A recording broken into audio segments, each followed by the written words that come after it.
it's time. Yeah. And he's worth like buku dollars. Yeah. Bruce got to have a hard way to go though. Like, man, ain't you my man, brother?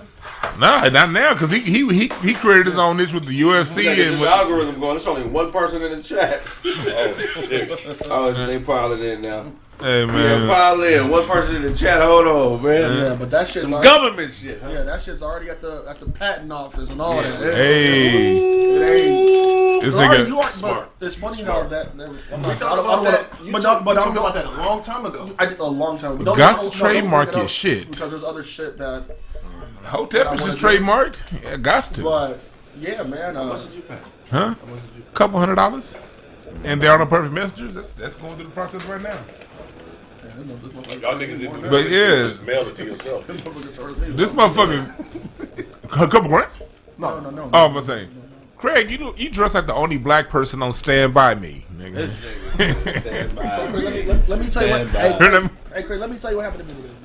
Something happened to you today? Yeah, bro. I got. We live on YouTube too. We live, man. I experienced some racism today, man. Oh shit! Really? For real? Oh, what So- happened, nigga? I have LA Fitness, right? So obviously in LA, the main gyms are shut down, right? For the most part over here. And the private gyms are all open, so I'm like, all right, let me try to find a gym. I've been hitting up Charlie to try to find gyms, and Charlie tried to find me a couple that were far, and I found one close now. So it was like 3 miles from me. It was in Santa Monica. So I'm like, all right. So I called a number, and the name of the gym is called Bishoy's Gym. Bishoy. Bishoy. You got a boyfriend to get in that gym. Yeah. Bishoy. They be working out as couples. The gay dudes. Nah, it ain't that. So uncomfortable. And it's on Olympic. Yeah, that's funny. Slaps on the ass means something. Yeah, so it's on Olympic over there. So I call whatever. I'm on the phone with the dude, and you know everything's going great, right? He's this gym. He's telling me all about it, and we only charging this, and everything's going great. I'm like, okay, perfect. And I'm like, all right, I want to sign up. So I get off the phone with him, and I drive over there, right? And I park the car, whatever, get out, and I try to open the door, and it's locked. You can't get in. So I'm like, I'm trying to peek in, but people are boarding up a lot of times even when you're open. So what you saying is like you was talking on the phone with him. Yeah.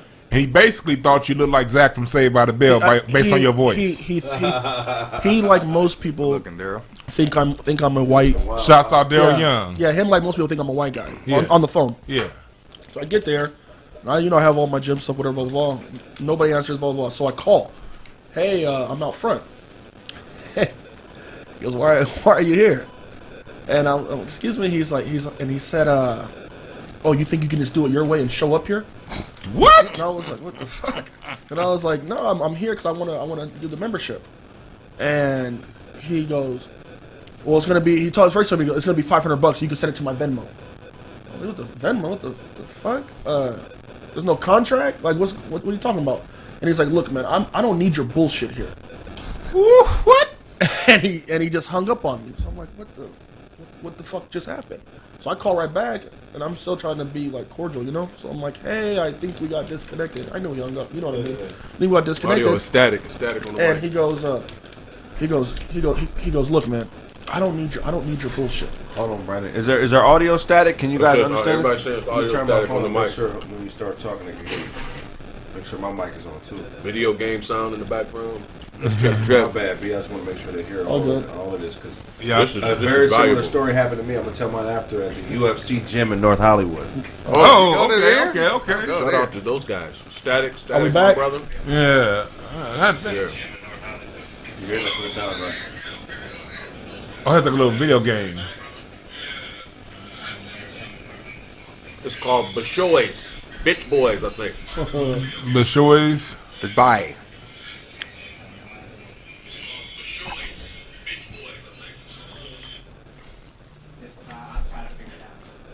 Yeah, we talking about Brandon's. For those of you that's just getting in, we talking about Brandon's racist incident. Here you sound.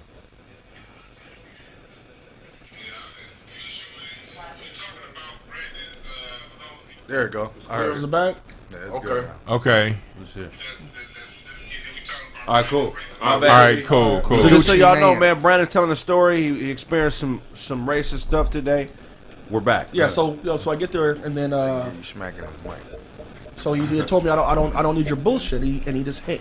And he hangs up the phone. So I call him back, Dewan, and he's just like, hey, send me $495 to my Venmo if you want to for a membership.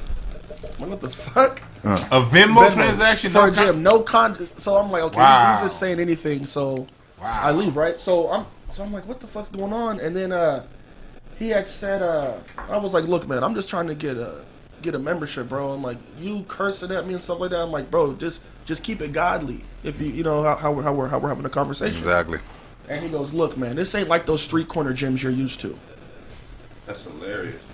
And then what the fuck is a street corner gym? I've never been to a street corner gym. So he says this, and then I ain't never seen a gym on the street corner. But when he said that, Kraig, at that point, I knew he was peeking outside. Yeah. You know what I'm saying? I knew he saw what he thought I was, and me showing up were two different things, right? So I was like, what the fuck? So I'm like, hey, look, bro. Now I'm already upset at this point. So I'm like, you know what, look, bro. There's 3 cars in this parking lot, so I know you're here. They're all gonna get rocked up if you don't come out. Right. You understand what I'm saying? Yeah. And he just hung up on me. So I sat there and I'm like, what the fuck? So I called Charlie. No, I don't know why I fucking called Charlie. I think you were asleep. You didn't answer the phone. Yeah, I was knocked up. No, but I asked for advice because I was like, I haven't. It was your mic, Charlie. It was Charlie's. Yeah, Okay, it was one of those. It was one of those things where damn Casio mics. Where the fuck is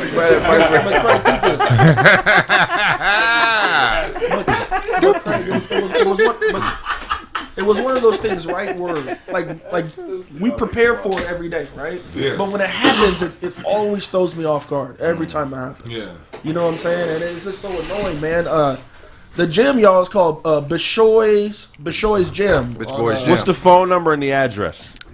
I need you guys to call and be very disrespectful. Get on their ass. And get on his ass. Yes, sir.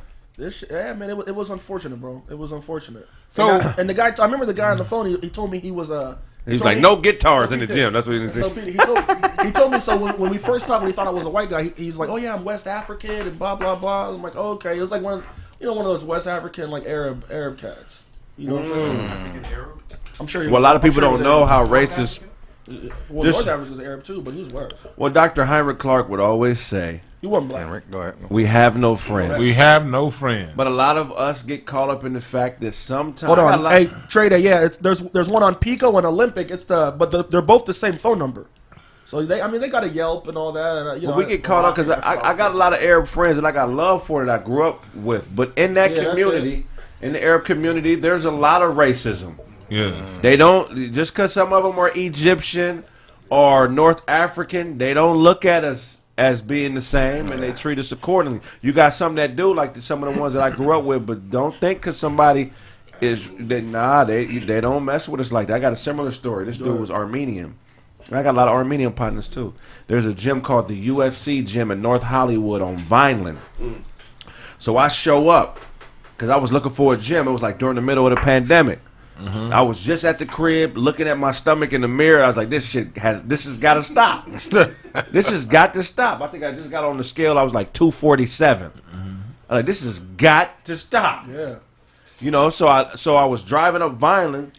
It was before they started putting the gym equipment outside at North Hollywood LA Fitness.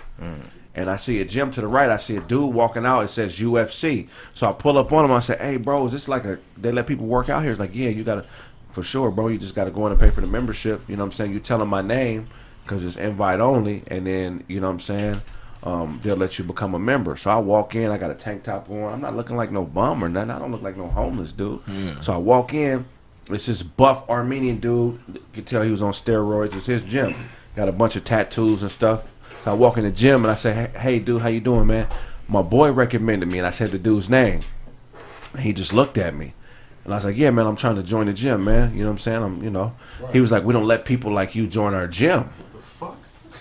I said, what you mean? What you mean by people like me, man? What are you saying? What the fuck does that mean? Yeah. I said, because, man, I'm, Nigga, we can fight this motherfucker, bro. I don't give a fuck. You steroid using bitch, nigga. I'll beat your ass, nigga. Right? So I didn't say I'll beat your ass that quickly. It took some time to get to it. So I said, what does that mean? He's like, no, we have celebrity types here. Like, I have 2 Chainz is in here working out right now. You have to be like a celebrity type. My thing is geared towards celebrity. Right. I said, well, I'm glad you clarify what you mean, but I don't believe you, nigga. Right. I don't believe That's a good response. That's a good response. you. I told the nigga I don't believe you, and we should kindly step outside. Yeah. And let's talk about the tough guy shit outside. Cause I see you got cameras and shit up in here. Right, you know what I'm saying? You bucked your chest up a little bit, nigga. Come and answer to the bullshit that you just said. You're like, nah, man, I don't want to fight you, man. We gear our shit towards celebrity. And I said, well, I'm not no celebrity, but Google me, nigga. Some of these niggas in here know who I am. I ain't no just off the street ass nigga, bro. Right. You know what I'm saying? You need to do your research before you speak up on motherfuckers. Nah, man, I don't want to fight you. Then this girl comes over. She's like, we just want you to leave. We don't want no trouble. I said, man, you better get this bitch, bro. You want to get this bitch knocked out? Damn. Right. Right. Then the nigga went to the phone, buff coward ass nigga. Picked up the phone, called the police, and then I left. Yeah.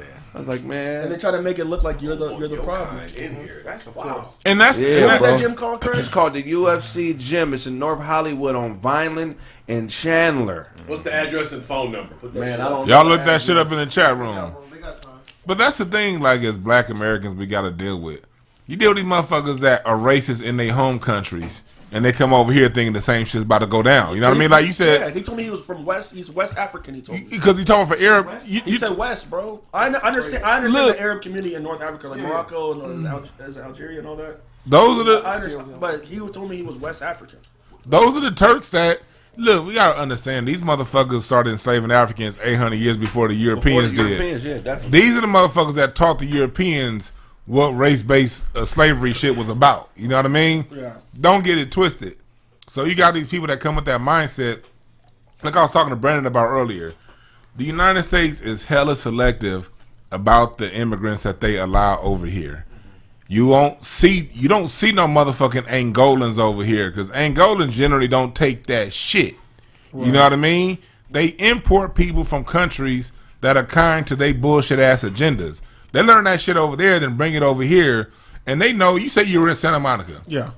How LA work? These immigrant groups, they can open up whatever business they want in the hood. They don't really allow immigrants to open up businesses in white neighborhoods. So when one gets a chance to open up a business in a white neighborhood, they be extra on that bullshit. They're good dogs. They're good sheep. They great number twos. They're pets. That's how these motherfuckers act towards us. And it's like they feel like they got to act like that towards us to get their little status, perceived status or whatever, you know, in their society. And it's some fucked up shit. And as black people, we shouldn't be afraid to address that shit. Real quick, CT, post up both those gyms me and Kraig talked about in the chat. I don't mind a racist person, man. It doesn't really bother me. Right. It's just that don't be a coward when the playing field is even. Now you got your opportunity to really hate niggas. It's me. I'm a nigga. And you hate us. Yeah. You got a chance to do all this shit you be talking about in the privacy of your home. How if you ever catch a nigga around here, you're going to be. But you can only be a true racist when there's 100 other racist motherfuckers around you. You a coward. Show me I'm a nigger. Get out here in this grass and show me I'm less than you. You see a nigga, slap a nigga. Show me. If you see a nigga, slap a nigga. If that's how you feel, Even let's when I go look at that outside. old shit in the 1950s, there's 1,000 racist white motherfuckers. It'd be one little black girl, one little black dude, maybe 4 or 5 niggas at the most. And they be having their chest swelled up and real heroic and spitting and dumping milkshakes on niggas. But when the playing field is even, you cowards never want to get down. The other one is Never. UFC Hollywood, CT Reed. UFC Gym in Hollywood, North Hollywood. Like, remember, it was 2 black people this past decade that they was hella scared of. And something that happened, never happened before in police history. One was Michael Johnson in Dallas. They used a robot to go and blow that nigga up. Right. The other one was Christopher Dorner. We all saw that shit on TV. Oh, yeah. We I don't know about y'all in other parts of the country, but in LA, we saw that shit. They was like, he in that cabin, and they set the whole fucking cabin on fire. Right. The minute they feel that there's any kind of a halfway equal footing, all of a sudden, we in this together. Right. All of a sudden, there ain't no problems. You know what I mean? But that just goes to show how dope we really are. You dig? Most definitely. So here's the advice that I gave Brandon when I chopped it with him earlier. I said, bro, how something start is how it's going to finish. So that's just this your walkaway point. I said, but as comedians, we understand me, Kraig Dewan, we take everything in and that shit's material. all day. You take that shit in and then present it on the show. We'll post their address and the name of the business, and then because now we got power. Right. We got a platform. Like, you fuck one of us over, oh shit, we'll let our visitors and all of our people know, like, hey, don't fuck with this business. You know what I'm saying? Especially That's on some old some civil racist rights shit. type Hopefully shit. I can get to 2 Chainz. If anybody know 2 Chainz, your boy at the UFC gym say, Man. he don't let people like us work out there. You got to be a rich nigga to work out there. You got to be a celebrity. You just can't be an everyday working black man. Right. So 2 Chainz, I know you a solid motherfucker. I've Come seen on. you in interviews. I know people that know you. If this get to you, bro, you know what I'm saying? Join the black gym, bro. Flat out. Join the black gym, bro. The racism is the competition. Racism is the competition for wealth and resources between groups of people, man. That little bit of money you spending at that gym, being a filthy rich, solid nigga, because I know niggas that know you, and I already can tell he a nigga that I would fuck with. You know what I'm saying? If you know any black gyms in the LA area that's in a neighborhood that's, you know, somewhat safe, join that gym, bro. But whoever that dude is that own that gym is a piece of shit scumbag, man. We had Iman and her mom on here, bro, talking Yeah. about they own a cycling studio. You know what I'm saying? And because we don't want to hear, because that's the thing. Well, I don't know where they at. They everywhere, bro. It's black women and men out here that have a gang of gyms, and y'all should go join them. You know what I mean? Y'all giving all this money to the LA Fitness to not go. Well, shit, give me a black shit. Type in a black-owned gym in LA, bro, and I'm there. If you got a black-owned gym in LA, go to the website, TheeKraigSmith.com. Yes, sir. If you have a black gym anywhere in this country, let's do business together. Yeah, hell yeah. I'll promote you. You know what I'm saying? Yeah. Let's do That's business dope. together. That's dope. That's dope. TheeKraigSmith.com. Go to the contact section of the website, fill out your information, and we can work something out, man. But it's about time that we stop spending our money with people who hate us. Flat out. Yeah. Well, we can't tolerate that, man. out. Look at the signal we're sending to your kids, man. These motherfuckers got to understand. I remember during the LA riot. That's why I respect Koreans. Yeah. Because we was on their ass during the LA riots. And them niggas was out there busting back.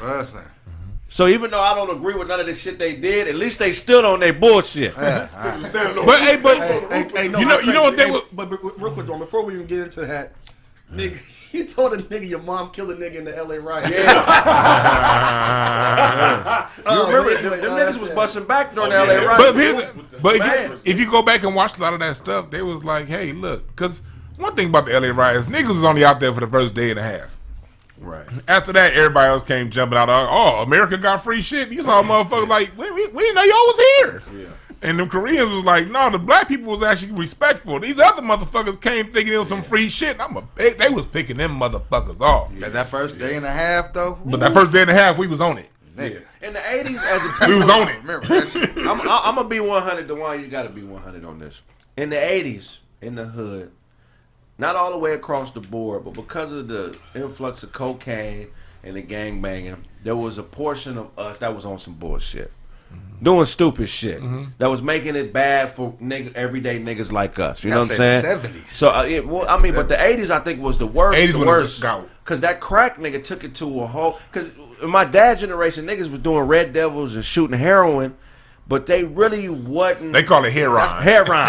In the 70s, like you said, in the 70s, but in the 70s, it was more of a the whole black power thing was coming to an end, and a pimp, and you know what I'm saying, that culture was coming up. And remember So, one you know more, what I'm saying, they had a selfish mentality back then, thinking like that. You know what I'm saying? along with what, because both you brothers is right, but one dynamic that about what made the 80s different than the 70s was in the 70s, in the black neighborhoods, you for the most part still had black people who owned the liquor stores and stuff like that. That's true. The Asians were important. You got to remember, the Asians came in mass after the 1965 Immigration Act. Well, that's so they didn't really have they were there, but they weren't here in You're big talking about numbers. Japanese and The Koreans. Japanese. But the Chinese have been here since the building of the railroad. They had been here, but they weren't running businesses in the hood. Black people still own businesses in the hood at that time.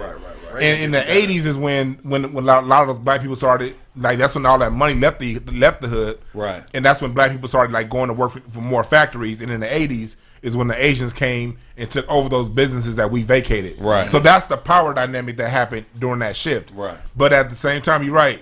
Niggas was tripping because the crack was a motherfucker. Did the body count rise in the 80s from the 70s to 80s? Oh, big time. Crazy. Put this. I'm going to give you a number. Look this up. South Central LA, 1968.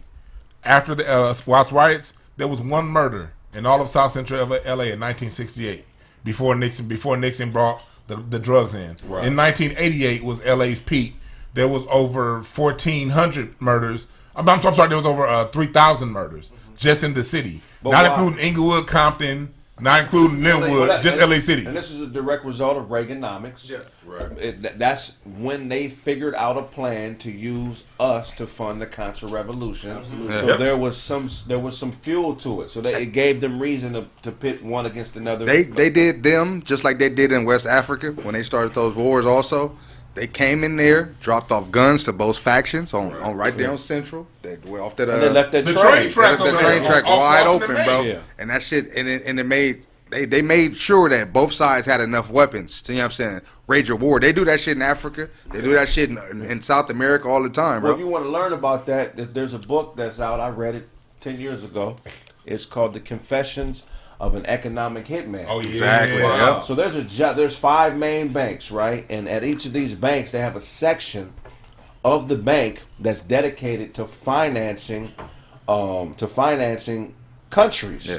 And what they do is they take countries from a third world and they upgrade them to be what we are. And basically the difference between a third world country and us is electricity, water, plumbing. So it's basic, essential, everyday things that we have that are the reason we're not third world. The reason we can cut these lights on, the reason we can take a bath, you know what I'm saying? So they tell them Edison, Right, the rest right. of them, they go in there. and, Right. yeah, So build with the bank, infrastructure. so there's a job description within the bank where they pick a really smart person from an Ivy League school and they send them into a third world country that may have resources that say America or England or one of these big powers want to take. So what they do is they send them into the country and they study the language, they study the history, they study the local tribes, they study everything about the local area, and then they build a plan based on the intel they receive. Who's warring with who? How long has the war been going on? What are necessities that they don't have? What do they need that they don't have? What does this side have that side doesn't have?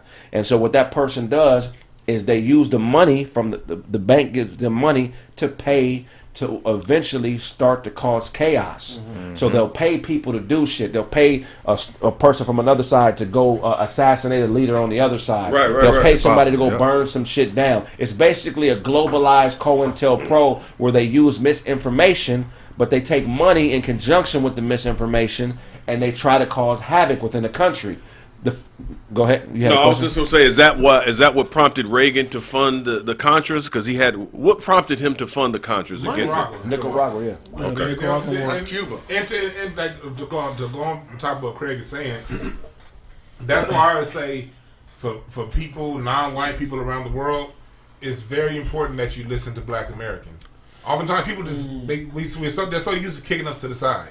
Right. You get people who just been in this country 20 years, they want to be the main ones talking. Right. Shut the fuck up. Straight up. Because at the end of the day, all of these things that they export to your country, they start in the hood. Right. I can literally take you how they undermine your country. I can show you how they did it to us first. No, they do everything. They With experiment the beta test.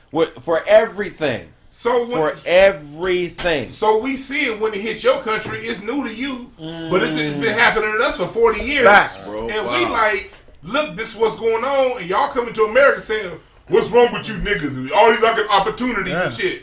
No, motherfucker. Because if we go back to the war on drugs, we can start with what happened during Prohibition. The war on How drugs they got is that just- ready for us. We just don't have our own individual identity as a people. So, if it was Italians, they could have said the war on Italians. But since blacks don't have a national identity, they just, instead of I'll saying tell the you what war on Goldwater blacks, said. they called it the war on No, drugs. I'll tell you what Goldwater said. This is what he said. He said, we can't call it the war on blacks because that would sound too racist. Mind you, this is after the Southern Strategy change in 1960. They're on tape saying this in 1981. I heard it. We can't call it the war on drugs. Right. So we have to, we can't call it the war on black people, but basically what they did, we The talk Willie about Lynch studying, thing, right? Yeah. No, I'm going to just say one thing off what Kraig said. You said they study other countries. Right. That's what they did with us. The Kerner Commission report. The Kerner Commission report in 1967 said, this is what's wrong with black society. What's wrong with black society is white supremacy won't let these niggas get no money. Right. This is how we fix Go it. ahead. So when Nixon created the war on drugs, he used the findings from the Kerner Commission report on how to fix the problems in the hood, and he used that to target specifically our issues. Well, we're a microcosm for everything. for everything. You know what I'm saying? So back to the book, The Confessions of an Economic Hitman. Once they figure out what all sides or what all factions need, and they start to create chaos, the objective is to get the country into war. And a most recent example of that most of y'all would understand at the crib would be Iraq with Saddam Hussein. He used to be an ally of ours. Yeah. You know what I'm saying? Before Saddam Hussein, I can't remember if it was Indonesia or Malaysia was another example of that. Malaysia. And then before that, I believe it was, now we're in the 1950s, I can't really remember. Is an example of Al-Qaeda, you know what I'm saying? So once they cause that war and everything, and these niggas is beefing, and people are dying, and there's destruction happening, and the country is torn to pieces, you know what I'm saying? Once they feel like it's enough, then they push for a treaty. But after the treaty, what happens? The bank comes in, and they loan the country the bread to rebuild.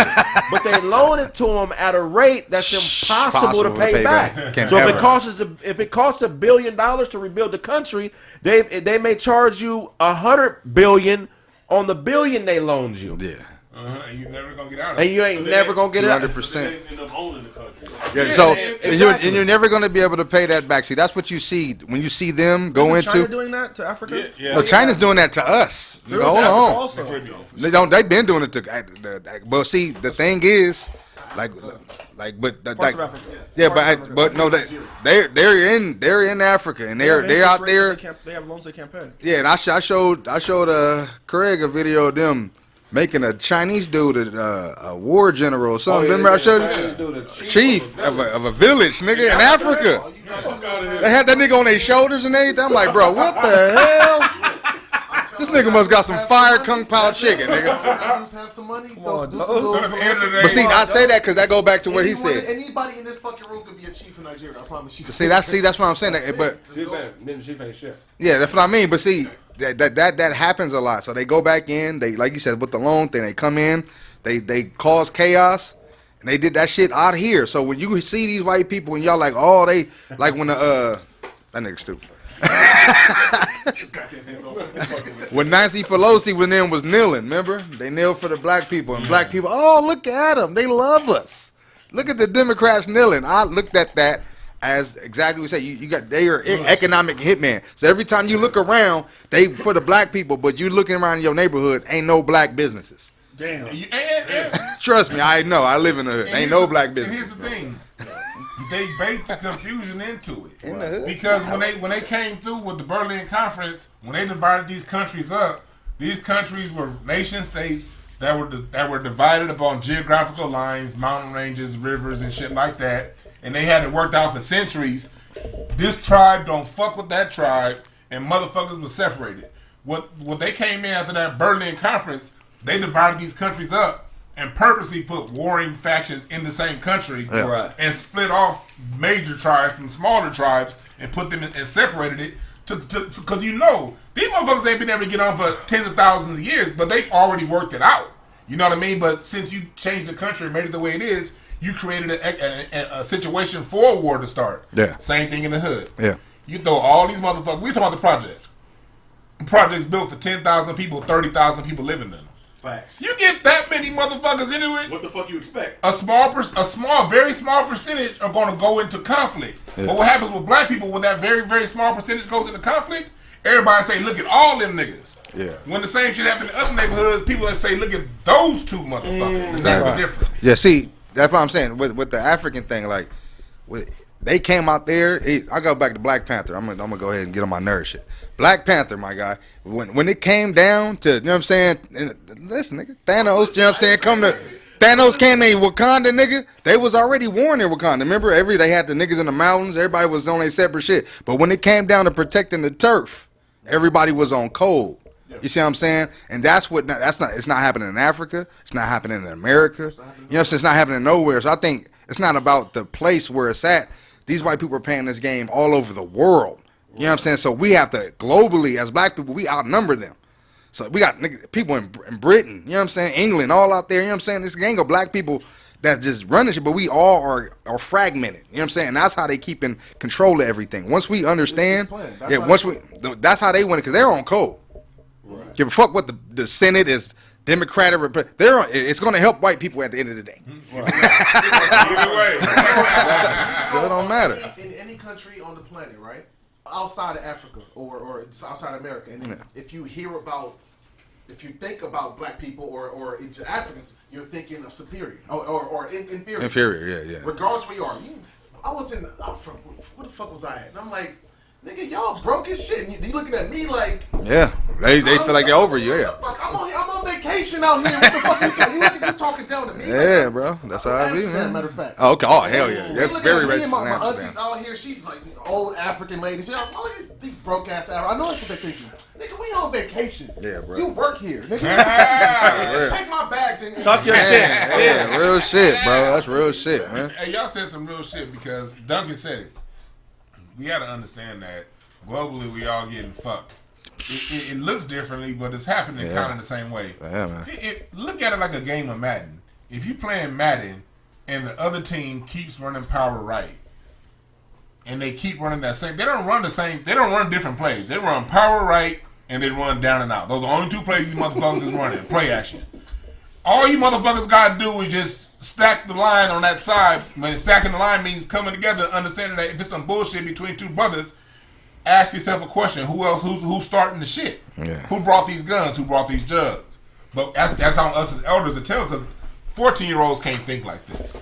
It's on us as elders to always instead of being the elders that's always judging these little motherfuckers, saying you this, you that, you that. We gotta always keep you little young motherfuckers aware of this shit, so y'all can start thinking for yourself. When you spoke about the Nixon thing, didn't somebody from his own camp expose his own policies? Yeah. Was that was that? Was there any truth to that? Yeah, you gotta look that shit up. It's like 1983.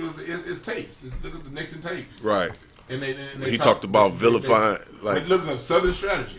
Okay. They talk about how you change the code words. You know what I mean? Right. And then how they systematically was like, we couldn't call the war on drugs. We couldn't call the war on black people, so we labeled it the war on drugs. Right.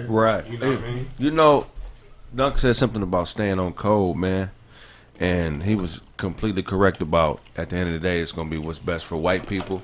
And not just white people. When it comes to, Indians or Chinese, it's going to be about what's best for them. A lot of people revere Gandhi, Mahatma Gandhi, however you say the nigga, man, as just fucking. I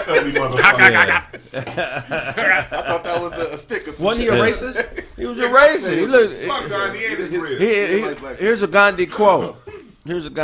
Look, Gandhi was quoted as saying, "The general belief seems to prevail in the colony that Indians are a little better, if at all, the savages or the are as how am I saying this? Want somebody else to read it? No. Got a proofread. Take your time. Thank you, T.Y. Take it. The Indians are a little better than savages or the native, a little better than savages or the natives of Africa." Wait, say it again? Indians are a little better than savages or the natives of Africa. So basically, he's saying that the Indians are savages. He's talking about like, you know what I mean, like right. But they're still a little bit better than the natives of Africa. Mm-hmm. Damn. You know what I'm saying? Africa's always We at the bottom. We at the bottom. Was a bitch. Gandhi was a hoe. Yeah. Gandhi was a whole ass. Like that's why. This is how cold. She called me Kraig Mayweather. Kraig Mayweather? That's funny. This shit was written in the King's English, bitch. It had a few vowels in it. I seen 1,000. We here at Heart Radio. that nigga took a deep breath and everything. That nigga looked back at us like everybody. Hold on. That nigga, The little towel. that nigga told Brown to go to commercial. That's how motherfucker Gandhi Kamala Harris. You know what I mean? Rick Tyler, my nigga. Oh, what's up, Rick Tyler? Joke trash though. Yeah, but that's that Gandhi Kamala Harris shit. You know what I mean? Gandhi, like people understand, like the Indians, they taught white folks how to color code this shit. White folks, the white Europeans, they learned none of. They didn't create this shit. They learned how to enslave from the Arab, and they learned how to color code it from the Indian. Damn. And then they perfected that shit and brought it to America. And took two people's soup and made it their own and put extras on it with how they carried it out. Right. Look, when it comes to Gandhi looked like Tales from the Crypt. Right. This is how cold the white supremacists is. They know this about Gandhi. So that's why they put his goddamn statue in front of the King Museum. to let you niggas know, yeah, we giving you something, but we know what it really is. They did that shit to the they did that specifically for the people who are aware. Put this motherfucking statue out there. Damn. That's a shit on Dr. King's legacy, putting Gandhi, because at the time, it wasn't no internet when Martin Luther King was around. He didn't know Gandhi was saying this shit. Right. He just saw what the nigga was doing on the news and was like, that's some dope shit. You know what I mean? He didn't study the motherfucker yet. No. So, yeah, that's some bullshit. Fuck Gandhi. Yeah, fuck these racist motherfuckers. But look, man, I wanted to get into something today, man. Go ahead. I like to travel and shit, right? But I hate guilt trips. I can't stand a fucking guilt trip, man, because to me, it's one of the ways that people conceal their true intentions. You feel what I'm saying? Yeah, guilt trips bother me, man. And it's one of the clearest forms of psychological manipulation.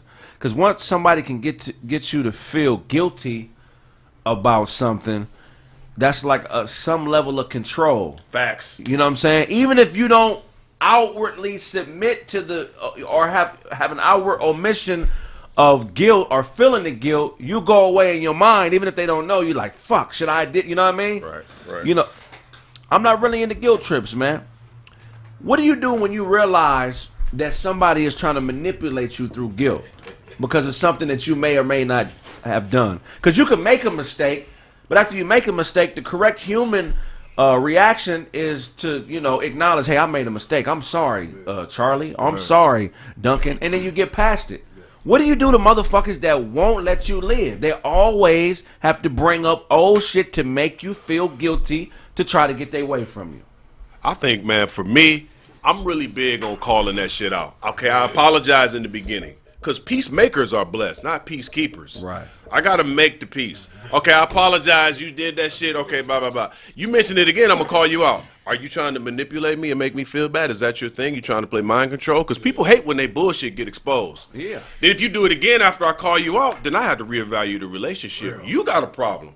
Because we communicate with other people the way we communicate with ourselves. Right. The reason motherfuckers try to throw guilt and shame on you is that's how they treat themselves. You know what I'm saying? Right. So you got a problem with you. I can't fuck with you after, especially if I call you out. Why you trying to make me feel guilty? You trying to shame me? You know what I'm saying? So and you know what a lot of cowardly people do is they try to look for things in you to justify facts. Why they're doing what they're doing. Oh, deal. You know what I'm saying? If you start to if you can become stronger than the psychological manipulation, they look for other things to try to, weaken you. You know what I'm saying? That's why I like going back to what Charlie said. Shouts out to Charlie. You look like a 6'16" amateur boxer. This nigga, man. This nigga could. All your baby bottles was the size of 2 liters, nigga.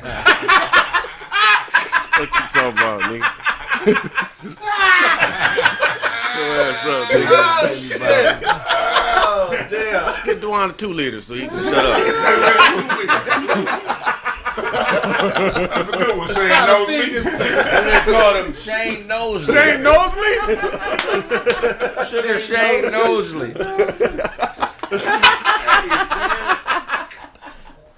Sugar Shane Nosley. Oh, shit. No, it's not off. God damn, nigga.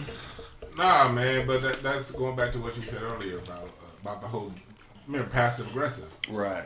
Like people who put you in, I used to kind of like when I was in my 20s, I would let certain people guilt trip me, you know what I mean? Kind of, I wouldn't just say anything, I would just kind of let it pass, like, maybe that person's depressed right now, whatever. But guilt trip is one of those things I mean with complete aggression now. Right. You can't play, especially a grown-ass man. Right. And it's because there's too many men out here that do it. You know what I mean? Come on, damn. Come on. Yeah, I can understand a woman whining because, that's a woman. I give her more of a pass. But you a grown-ass man, and you trying to guilt another grown ass man, I don't have respect for. You ever see because making somebody feel guilty is passive aggressive, right? Most definitely. That's the so word. Yeah. So you ever see 2 passive aggressive motherfuckers get into it? Oh yeah, that shit funny in the motherfucker. Yeah. No offense, but They get into it through compliments and shit. Like you was a bad motherfucker, but I'll whoop. Hey, Yeah. You having a good day? Yeah, I'm having a good day. You having a good day? I'm having a wonderful day. You having a good day? No, I'm having a great day, nigga. How's your day gonna be? Like on the basketball court when they pass the ball into each other real fast. But you know what though? You know what I do though? Man, I have that shit. what you saying is real shit, bro. Because I let that affect me in my life at one time. Niggas guilt tripping me, and that's why I think I'm not fucking a trillionaire right now. You know what I'm saying? Right. That has kept me out of a lot of situations. Niggas guilt tripping me, not signing certain contracts because niggas ain't involved in it. We down, we homies. You know what I'm saying? All that shit. And I understanding like, nigga, if they was in your position, bro, it wouldn't be the same type of talk. You know what I'm saying? They'd be like, nigga, I get you when I get a lick or some shit. You know what I'm saying? Like, you know what I'm saying? That bullshit. So it's like, I gotta be on my P's and Q's with that shit now. You know what I'm saying? I gotta be like, all right, well, Facts. if a nigga saying something to me, you know what I'm saying? Like, and I feel like, okay, well, I was wrong then. You right, bro. You know what I'm saying? And if I ain't been a nigga that you still talking to and I ain't toned for it yet, why are we still talking then? Because I feel like it's over with, my nigga, but you still like, I need more. That ain't, I mean, I used to trust you like this and ain't gonna never be that then, bro. That's so we why don't need to fuck fighting with each is other. so good when you have a beef with Oh, them, yeah, bro. definitely. Because you get it all out. Man. You get it all out. It ain't nothing. You wring out the motherfucking sponge. It ain't no leftover. I'm still mad, though. Nah, nigga, I beat your ass.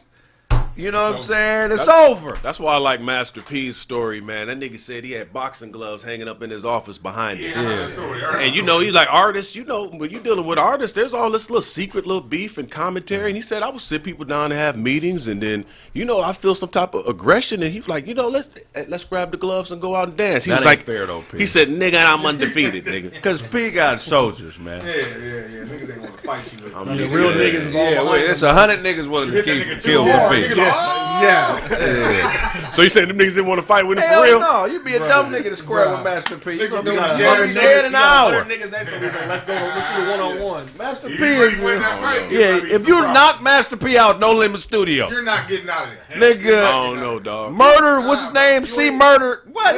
You ain't never been in a fight or seen a fight where it's like, all right, if my man, he said I'm good with the one-on-one. He's like, all right, cool. But as soon as he get hit, you in there. Regardless, he told you stay out this motherfucker.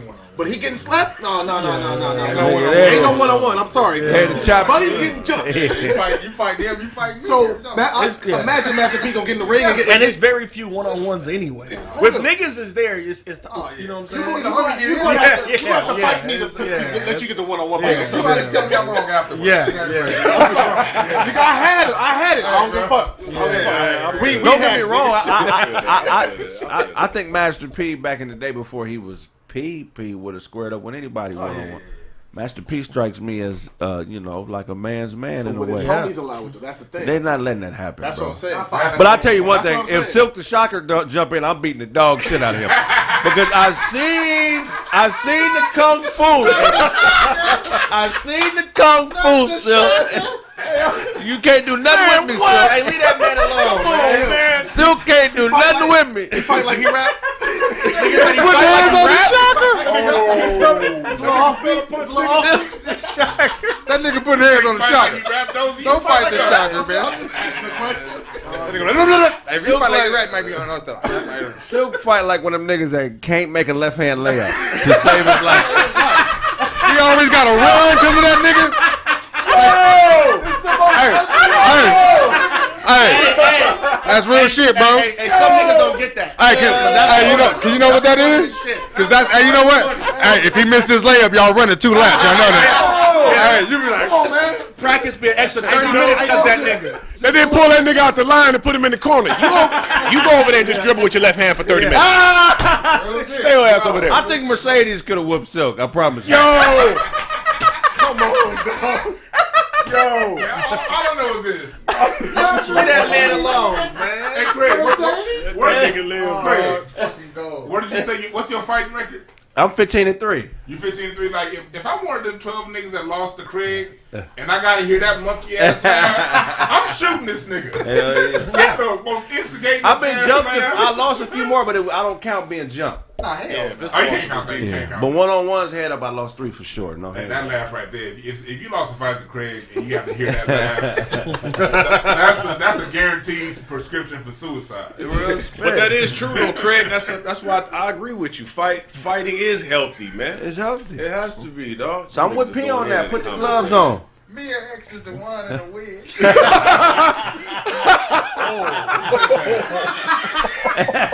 Oh, one of the niggas in the comments. Who the X is? Oh, no. Master P. She's a Mama Mia. Oh, yeah. I didn't like No Limit. Mama Mia. Fuck with No Limit. Make sure y'all smash the like button. Okay, so look, Master P has always been a trailblazing dude. Oh, yeah. But the last 10 years, I feel like he's really turned it up a notch. Not just being a businessman, but I feel like he's been giving game up a lot more to his people. He may have always been like that, but with the social media thing, we can see it now. Yeah. Do you think he's like that because of the perception that he was ripping his artists off? Do you think that he is feeling some type of guilt, and this is his way subconsciously of giving something back to the game? I'm not saying that I know you were ripping artists off, but it's common knowledge that, you know, the mogul cats like Master P and Puff Daddy and Suge and the Baby, they don't necessarily pay artists that well. Right. Now, this is just an outside perception. Don't be sitting on niggas for me and nothing like that, but we just keeping it 100. Do you think him being the new man he is today, giving up all his game, has anything to do with that? I'm gonna say yeah. I'm gonna say because, you know, when he seems like the nigga that's a level-headed person. And, you know what I'm saying? I don't think, like, when you're dealing with that much money and that many artists, because that nigga was coming out with I remember reading a source back then, nigga. It'd be like 30 fucking ads for No Limit albums, nigga.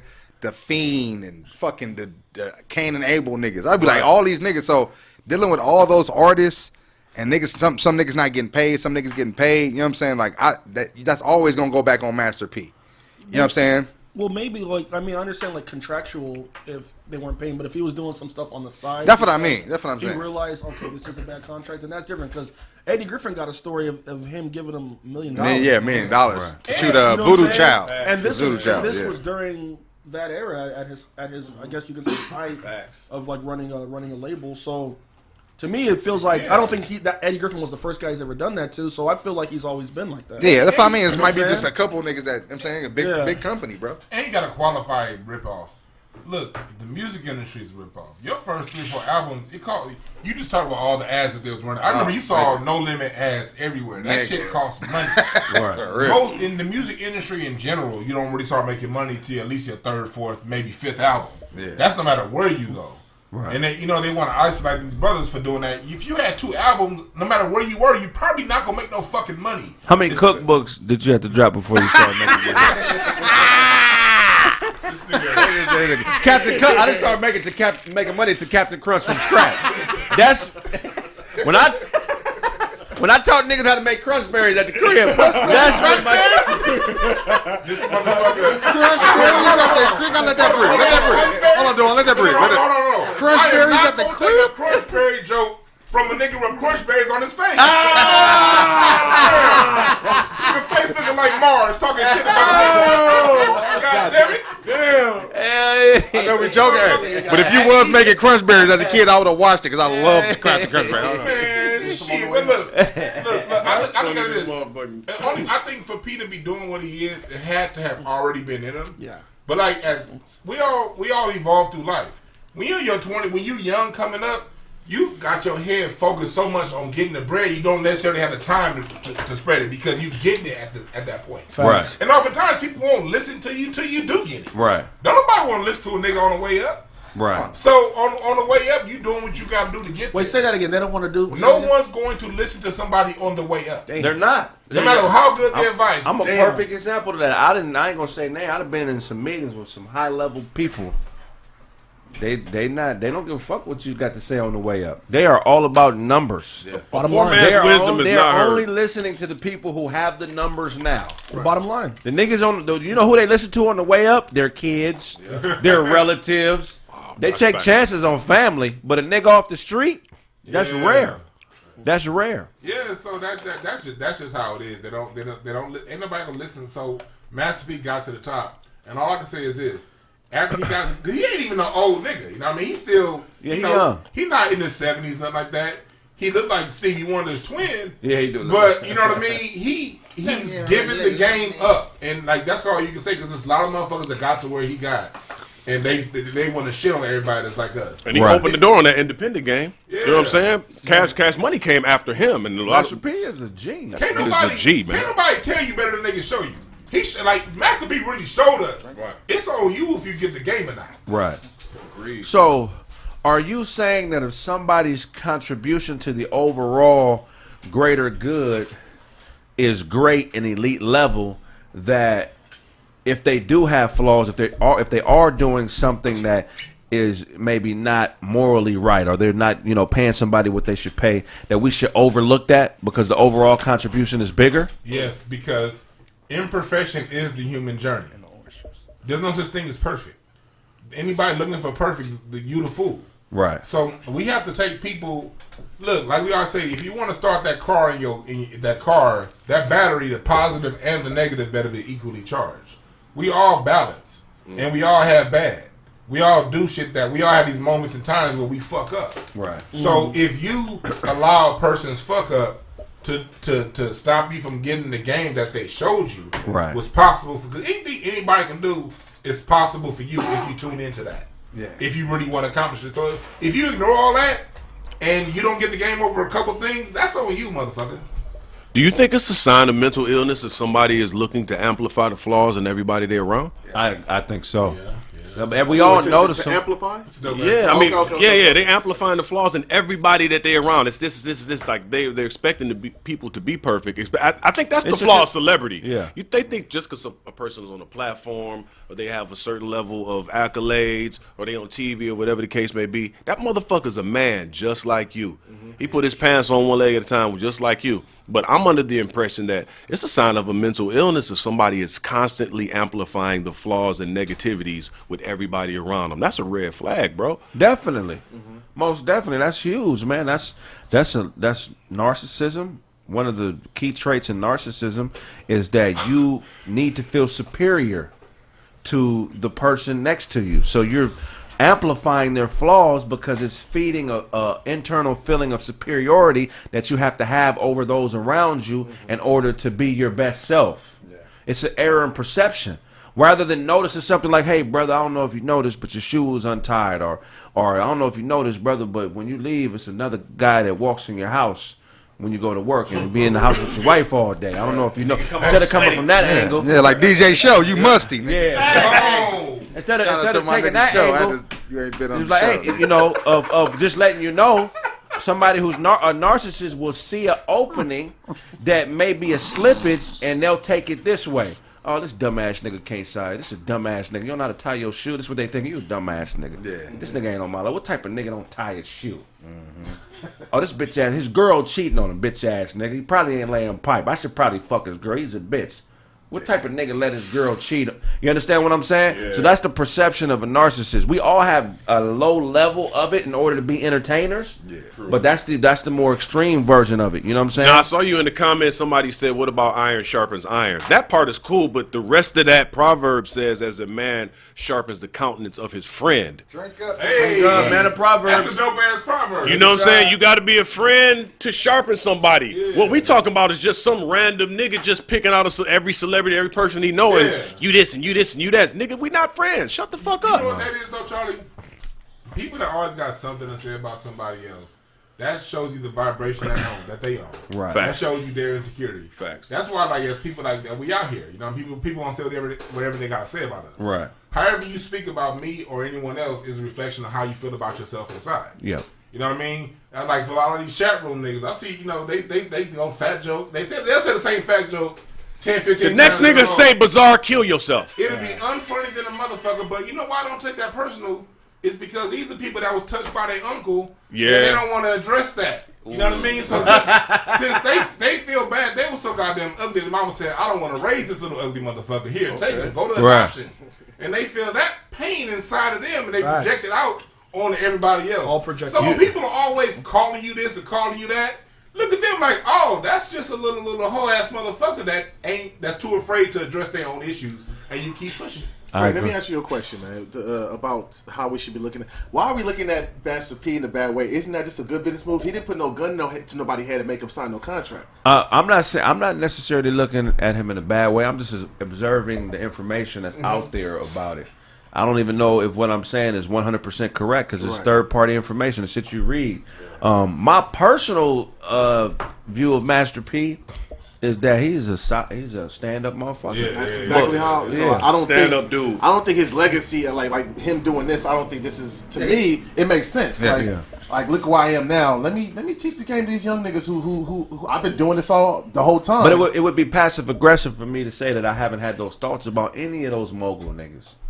I would. You can have that about Baby. It would be. If you had that about I gotta Baby. say what I gotta. You know what I'm saying? I can agree with you on that. Maybe at the time when I was hearing it, but now being in the business type of shit, it's like, all right, well, I know damn well I'm always trying to get the best of somebody else if I'm trying to sell some shit. But not if it's an artist though. That's different. If it's the granted, yeah, That's what I'm saying. But Taking I'm not in the advantage. entertainment world, yes. She like, look, okay. I'm always trying to take advantage of somebody I'm selling the car to. Let me just feel like that. no. I'm not trying to no. I'm trying to say some bullshit, but just know I want to sell it to you for as most as I can get. What makes you a whore is deception, right? Yeah, Okay. exactly. So I don't know any of the contractual situations that happen with P or any of these other mogul niggas. But I know this: if I sign a contract with this nigga Dunk, I'm signed to his label, and then a couple years goes by, and I look at my contract in comparison to other contracts, and I see that this is some bullshit. Yeah. Because I didn't know you niggas raped me. Yeah. You could have did the right thing. You could have gave me what I deserved. You could have gave me what you gave. What's his son's name? Romeo. Could have gave me what you gave me, Romeo. Yeah. If we being fair, Okay. you give me what you give Romeo, but Romeo's a part owner. That's different. But what I'm saying is, when you find out later that somebody fucks you over, it hurts more. Yeah. Because you hanging with a motherfucker every day under the impression that this is my dog. He doing right by me. Yeah. Signed me to a deal, believed in my talent. We breaking bread together. We eating together. We fucking bitches. We flying. We hanging every day. I done fought people for you. Did all this shit. Come to find out, you've been treating me like one of them other motherfuckers the whole time, and I didn't know it. Yeah. That's like the worst feeling when a motherfucker you thought loved you don't love you. You know the lesson of that is? The deceit. That's what I mean. Yeah, it's deception is a motherfucker. That's what I mean. Like, especially in the music, because like you're an artist and being a creator, bro. I don't like. I tell Brandon all the time. I fucking hate talking to people. Not like I'm not a like. I don't like. I am an introvert, but I don't like fucking doing business with people because I do have a heart. And in business, nigga can't have no heart, nigga. Exactly. I ain't there, nigga got no heart like Hitler, You nigga. had a Hershey's in your chest. They got a king size Hershey's with almonds. Hey, you look like Al Borland if he sold nickel bags, nigga. Home Improvement. Al Borland got the nickel bag. Fuck with him. Nickel bags. Got them shits on deck, nigga, on deck. That nigga Dewan is working with Lee Daniels on a motherfucking Al Sharpton documentary, nigga. That nigga didn't want to let me get it out. That nigga didn't want to let me get it out. On the street. Oh, my nigga. Damn, you gravel voice motherfucker. That's funny to the motherfucker. Daniels. That nigga working side by side with Lee Dan on a project, nigga. A Biz Marquis bio. But a lot of times when you fuck people over and you look at it in hindsight, people start trying to, there's never a wrong time to do the right thing. So even if it's 10 years later, as long as you start, you start. Facts. You feel what I'm saying? Just so don't feel judged. But if you are on some bullshit and you a powerful motherfucker and somebody who doesn't have as much power as you calls you out on it, it's rare when them type of motherfuckers be stand up about it. You know what I'm saying? Go ahead. I just want to say like this. It's a lesson in all of this. And because it's a lot of talented motherfuckers that watch this show. You know what I mean? We got a dope ass audience. Facts. We got the next great dope music producer watching this shit right now. Who? The next greatest dope music producer, movie producer, actor is watching this shit Flat right now. out. Sitting right next to you. Flat out. No, I'm saying he here. They're 8 years old watching this nigga right here. Yeah, they are. That's what I'm saying. These niggas is Yeah, gonna be they on watching. in 15 years. Fair. I like So that. for you motherfuckers out there watching, who's gonna be on? Because one of you motherfuckers is watching here. Understand that when it Come comes on the show, nigga. You know what I'm saying? Do it. when you get to that point, these people become your friends for the purpose of deceiving you. Damn. It's business. If the relationship with someone else that you don't know is centered around your talent, understand that that's a business relationship. Oh, that's it ain't a got fact. nothing to do with you. Damn. Understand Game right if there. they didn't come to you just because you walking down the street saying that's a cool kid. Reiterate. Well, You feel on that. What you're saying is right. So I follow love Mike that shit. Tyson's That's podcast like religiously. Like this guy is one of the smartest people on the fucking planet. Yeah, Tyson bro. shit And is he dope. talks about meeting great people. So yeah, I met a lot of great people, but just because a person achieved greatness doesn't make them a good person. So he talks about how he's met great people who are bad people, and I don't think people can. I think people, when they see their quote unquote idols or their role models, Kraig, how many celebrities have you met in your life that weren't what you thought they were? Oh, definitely. Thanks, James Martin. Definitely. 100. 100 ball, good looking family. I've checked somebody that he knows from the town. I ain't gonna say his name, actor. He's not a bad person, but he was feeling himself for a while and had a little bit of arrogance about him. But you do agree you can be great while being a bad person. All the time. But being a bad person is not a permanent state. It's just an error in perception. Thank you. So you can come to the light. It just may take a nigga slapping the shit out of you, or holding you in front of everybody, or your girl fucking another nigga. Something's gonna humble you. Because you're not gonna be, you can't beat your ego. Your ego gonna beat you in the long run if you don't control yourself. Man, Real talk. You know what I'm saying? You know what? A lot of guilt. There's a lot of guilt shaming in sports, and it's amongst the players, right? Because I speak on basketball because I'm a huge fan. But every couple years, 5-10 years, they start paying the players of that generation a significantly higher salary than the ones of the previous generation. Yeah. And you always get these clips in the media of retired players saying, they gave Kobe how much? Yeah. Nigga, Dr. J only made $4 million for 5 years. They gave Kobe $4 million, you know what I mean? Yeah. Like you always hear that. I just seen Brett Favre in the media do a very passive aggressive guilt shaming form of hating. I saw that shit. You seen that shit? He said, I'm kind of old school. You get paid a ton of money to do a certain job and just do it and let the chips fall where they may. I think we make too much money to voice an opinion, but I'm not saying he's wrong. I think it's a different day and different time, and it'll be interesting to see how the organization handles it. So this quote is in reference to the Texans quarterback. What's his name? Deshaun Watson said he wanted to be traded because the organization wasn't doing enough to win. Yeah. Brett Favre's quote was kind of justified if you look at it on the outside, but if you dive into this quote, there was some guilt shaming in this. Yeah. See, what a lot of people don't understand is that when the system is controlling your subconscious, it uses guilt to maintain control of you, and you don't even know it. Man. Okay. So Brett Favre is defending a system. And he doesn't even know that the system is controlling him. He just think he's saying the right thing. Well, what the fuck you mean we make too much money to voice our opinions? Exactly. If something is wrong, it's wrong. Exactly. Facts. If something is wrong, it's wrong. Hold on one second. Go ahead.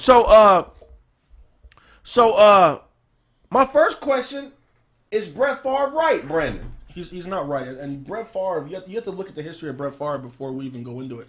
He was one of my favorite players, man. I'm a Green Bay fan, born and raised Green Bay fan, the whole nine. And Brett, when they got Aaron Rodgers, he didn't want to teach him the game. He was acting like a hoe. He was acting like a bitch, bro. Didn't want to show him the game, nothing like that. And Aaron, that's why Aaron always has a chip, because Aaron's like, well, that motherfucker didn't teach me. I'm not teaching nobody y'all bring on either. Talk about those 1 year So no, I'll get there. So he did that, right? Whatever, right? Every quarterback has groomed the next guy. That's just what you do in the fraternity of NFL. Right. Brett refused to do it. He then requested to be traded in the division, and the team was like, "We're not going to fucking do it." Yeah. So what does he do? Well, I'm just going to retire. Then so I'll play for the Jets for 1 year, and then once you lift my agreement off the contract, I can then go play for the Vikings. Yeah. So he's always done hoe shit to get his way, right?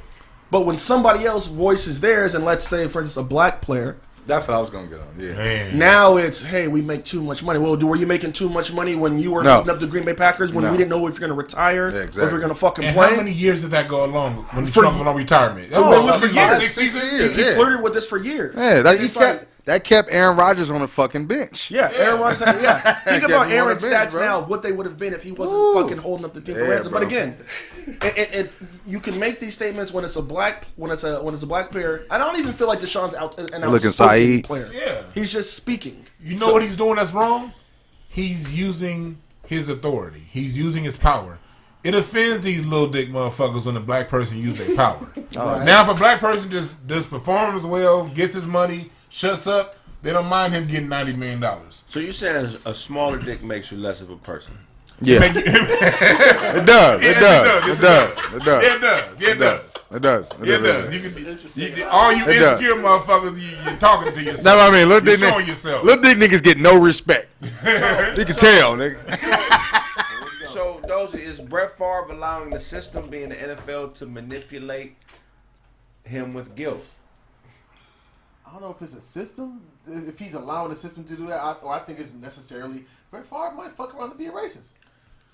I mean, it's He is on the back walk. Ain't nobody think of that? Ain't nobody think about that part? Like, he could just be like, He went to Ole Miss. like he only want to speak up because it's a nigga saying some shit. But listen to I what. think it's I- deeper. that's how I time. feel. I think it's That's deeper. how I feel. I think it's deeper than racism. A lot of times, see, people don't understand that if it can only be something can only be perfect if it works 10 out of 10 times. Yeah.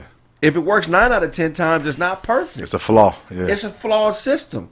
So something that can work for you at a high level may not work for me. Just because it's working for you at a high clip doesn't mean that we don't revisit this system and can't label it as flawed. Because if it's not working for me, but it's working for y'all, there's something wrong with the system. But the thing with Brett Favre is, well, you have to look at the context of what he's pertaining it to a black guy, but then he'll say "we" as if he means everybody. They didn't say this shit when the Chargers wasted fucking Phillip Rivers' career and he goes to the Colts.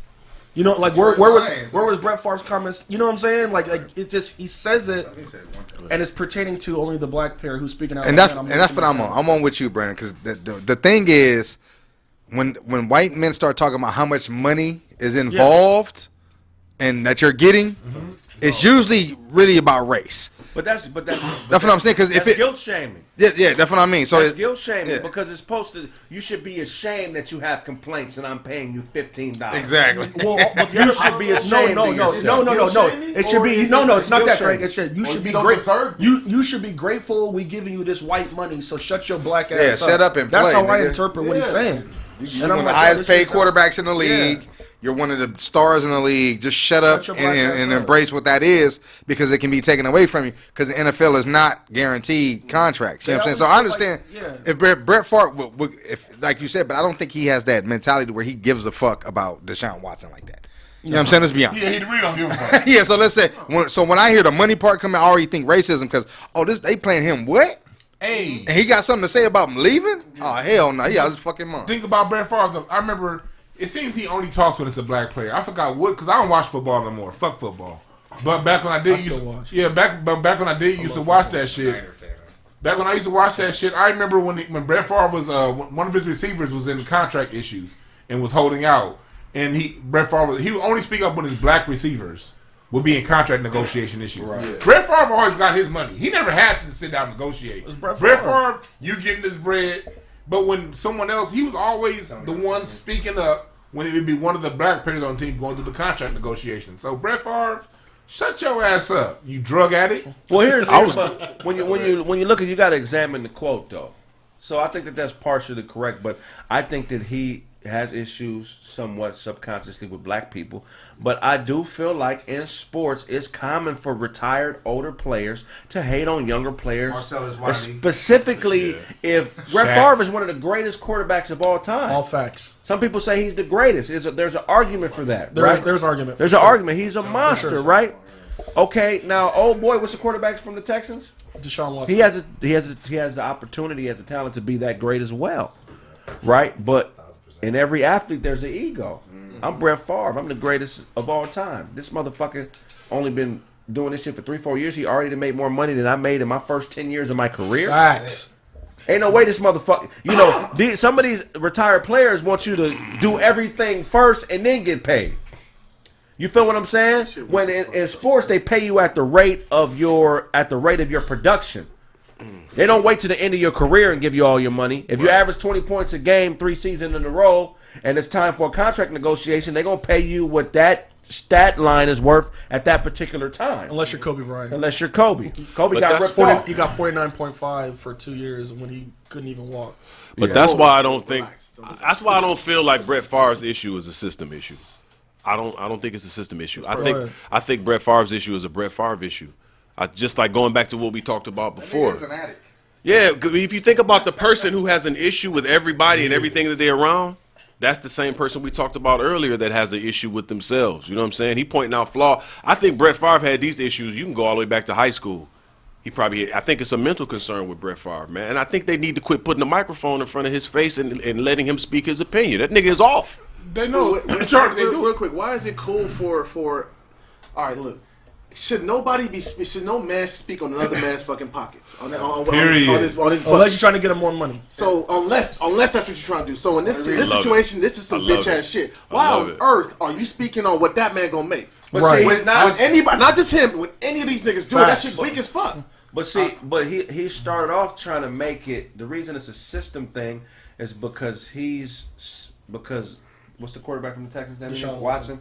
He's speaking up against the system. He's speaking up against the team, saying, "You motherfuckers ain't doing enough. I want to leave because the team is not doing enough." Deshaun wasn't saying anything about bread. Now, where the subconscious defense of the system comes in is because Brett Favre is jumping into the fire.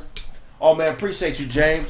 Brett Favre is jumping into the fire, and he's not saying, well, you're wrong because the team did this, this, and this. He's automatically defending the system, saying you need to be quiet because the system is paying you well. You shouldn't have any quarrels if the management is not doing their, you know, they're doing what they're supposed to do. But he didn't bring us any facts. He didn't bring us any facts to defend the system. He took it off the system and he scapegoated it to bread. We make too much money to be nigga. If the Texans ain't doing it's definitely here. Look, it's definitely a system issue. Look, it's baked in how it is.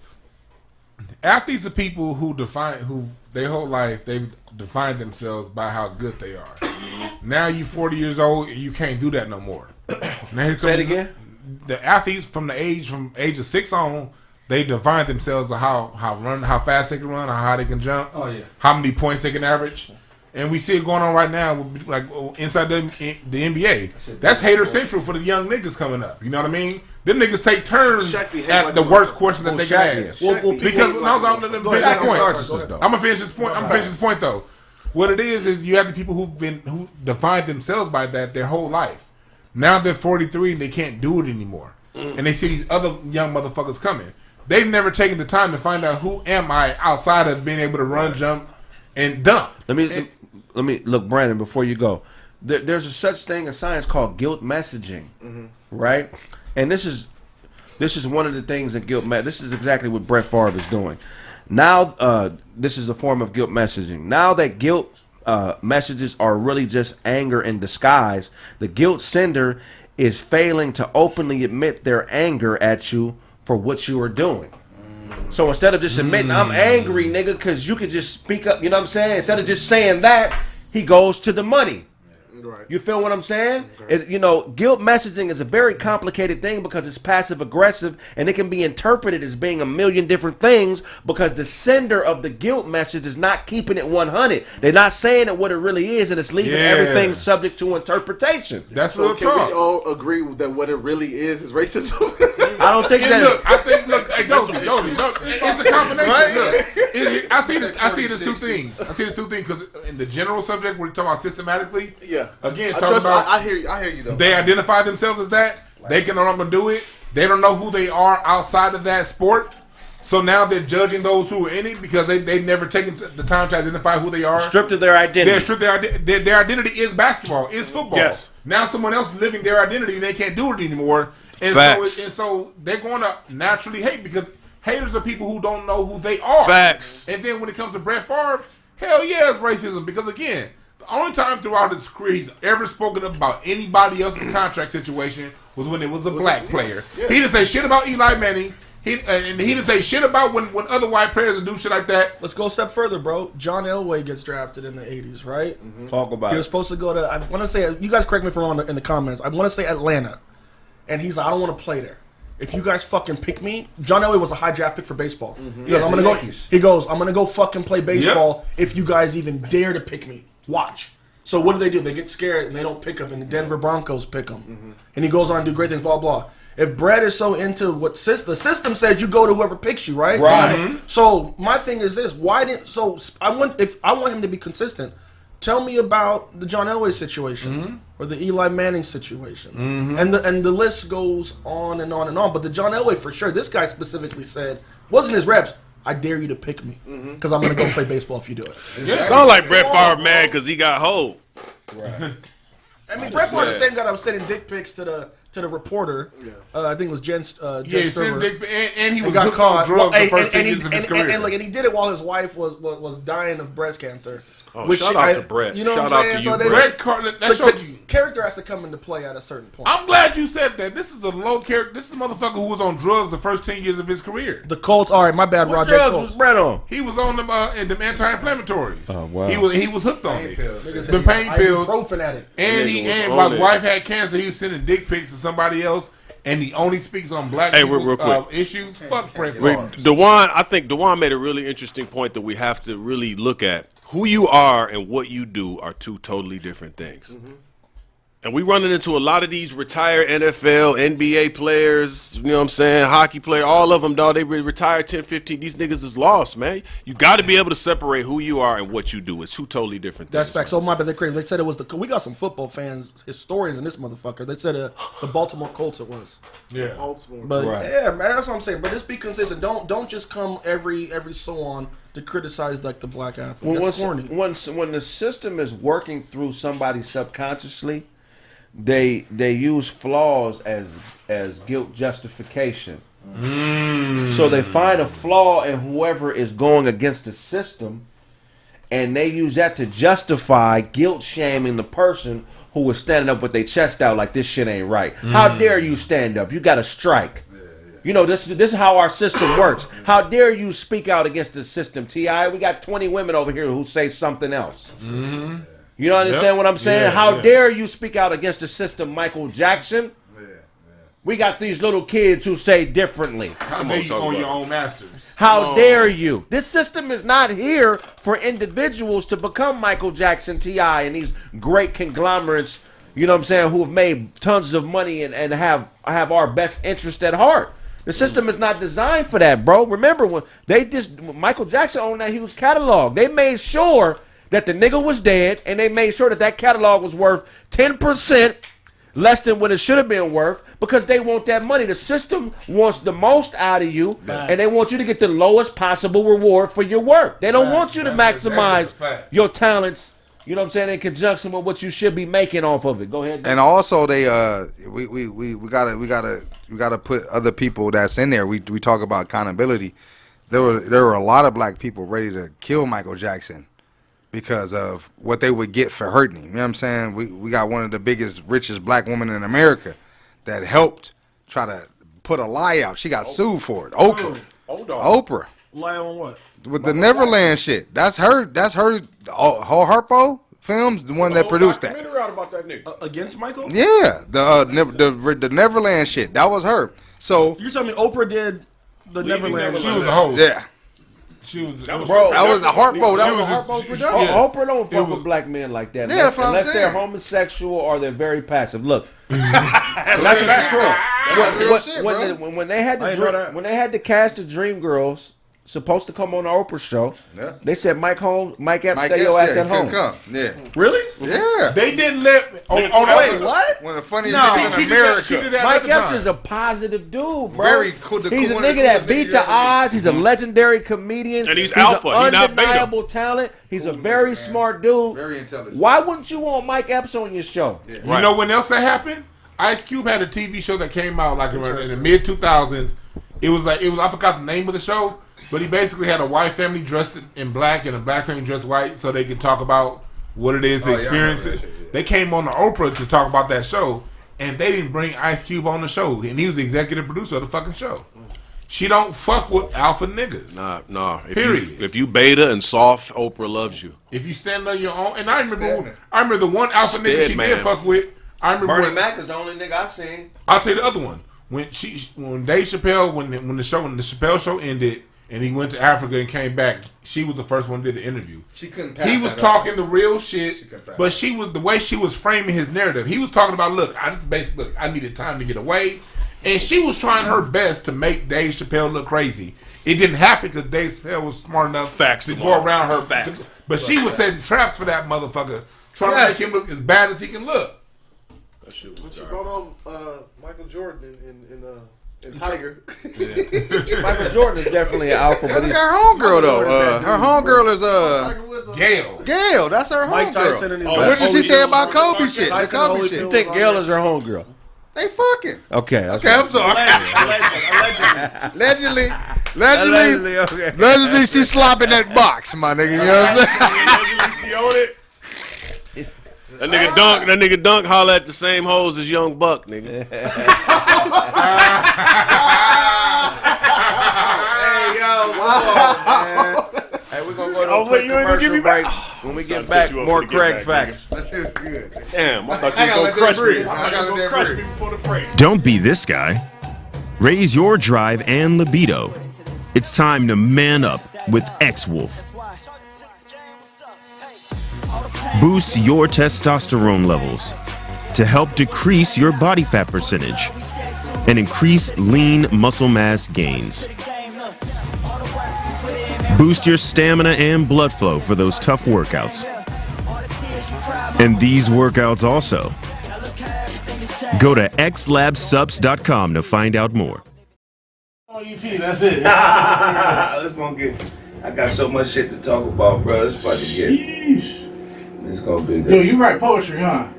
I mean, I started off, but I've been rhyming since I was like 10 or 11. The way you rhyme, bro, it's like something. It's different, bro. I fuck with it. Oh, you knocked that out. On that bitch's head, I think she fucking with that crystal.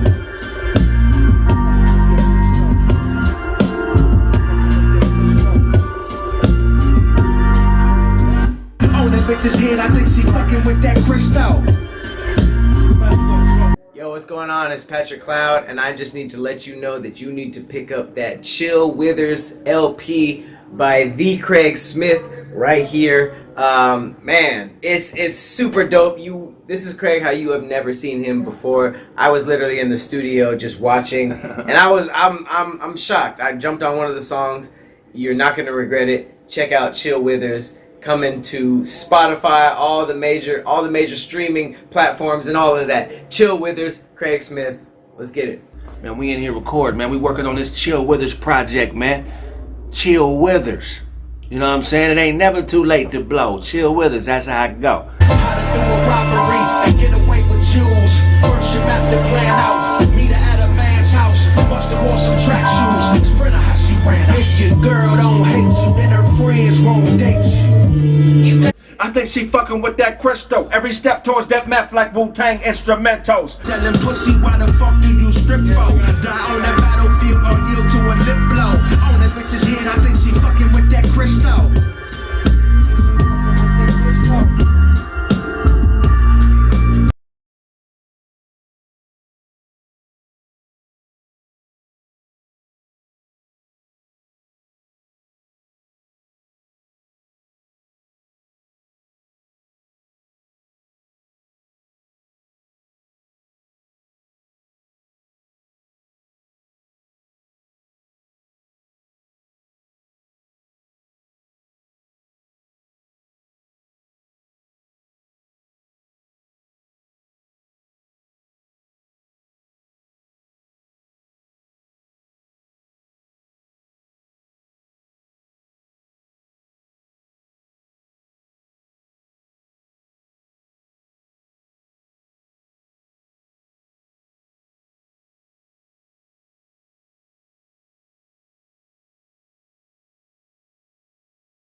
Is that if you were giving me the energy one way or the other, you do an extra line You do almost like a double turn to use it back on you.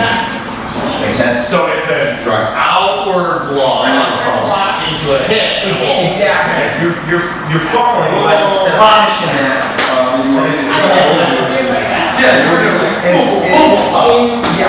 when I'm getting in, see if you can bring. Here's where you go back to the thing yesterday. Yeah, right. You got your elbow, you've got all these other things. Yep. Nice. What can you play this? With me whenever the takedown did happen? What body position was the yeah. So here, and he started moving. Right. I don't know if he's big. He's got. I said. So that elbow should go. So there it is. And that elbow should go right down. So I'm like that for. Did you pass the knee off? Did you go? No. That was. Did you see what happened? This was. That If I didn't have this, I wouldn't have given that up. Because I could tell from him standing. That was a bother. Oh yeah. You know, that was only one at the best. Well, just getting. He knew what I could do. He knew I could do this. Okay. So I didn't want to give that up when we came down. I had this all the way through. Yeah. So when we came down, I wasn't going to get that up for everything. So I have a yard, and I always have one in the chamber. Absolutely, absolutely. And I can use. This is what I think it is. My hips to help me out a little bit. All right, go ahead.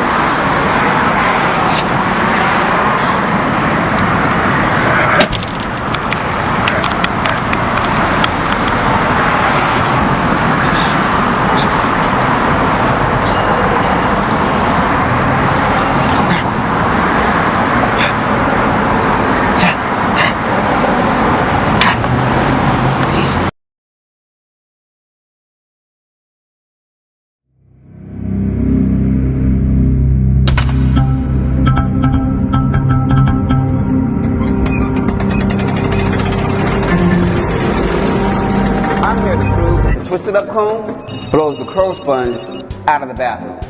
Only the twisted up comb passes the portability test and the durability test and the all new IMCSC TMTB test, or is my crow sponge cleaner than my total bolt test. This is the best test to determine whether you should be reusing that sponge or that comb on your head. Ready, Fred? Perfect. Just look how the hair and bacteria is able to be cleaned from the twisted up comb. Aww. Now how about those curl sponges? You see, unlike curl sponges, the twisted up comb doesn't absorb your hair, robbing it from the much needed oils and creams that is essential to keep our hair hydrated. The patented woven stainless steel mesh in the center gently massages your hair and can be 100% sanitized after each use. But really, how dirty is that curl sponge? That's a good question. I am using what us microbiologists call agar plates. A simple test you can do at home. You simply swab the surface you want to be tested, gently transfer it to the agar plates, and wait 7 days. You gotta love the internet. Let's see what we got. As you can see, the twisted up comb passed with flying colors. Man, that looks nasty. Have you ever left towels in the washing machine and came back to it the next day? Smells pretty gross, right? All bacteria needs is a damp place to grow and start multiplying. A sponge job is to trap moisture. That's why it's black. It hides the dirt. Here at Twisted Up Comb Laboratories, we believe that you deserve better. Twisted Up Comb is the only comb that is portable, won't break, and can be sanitized. Embrace your natural twist. The clean way. Guess what, y'all? I have a new product. It's called the 6'9" Snitch Finger. Show do not have a goddamn. Is that a lace front beard? You just put it on. Hey man, I'm about to get man. I wish I knew who the fuck said that shit. And point to the person you're snitching on. bitches go home for Christmas. Man, I ain't It was this nigga. It was that nigga here. It was this nigga here. This nigga here. I wanted to go home, nigga. $25 plus shipping and handling. Who had good family upbringings at? They like giving that to these broken Lee Days motherfuckers. Where back? Oh man, my two big bros is on Zoe's show right now. A lot of y'all don't know this whole thing. Beef was a setup. Corey and Zoe coming out with a duet album. Man, It's gonna be like Michael and Eddie, huh? that shit gonna be called What You Thought. They gonna make a grip off of it too, nigga. The first, Sam and Dave ass nigga. the first single they remaking Fire and Desire. Corey gonna be Rick James and Zoe gotta be Hey, what's 10 duet songs if Corey and Zoe got together that would be on the album that they would remake? Shit. Ebony and Ivory.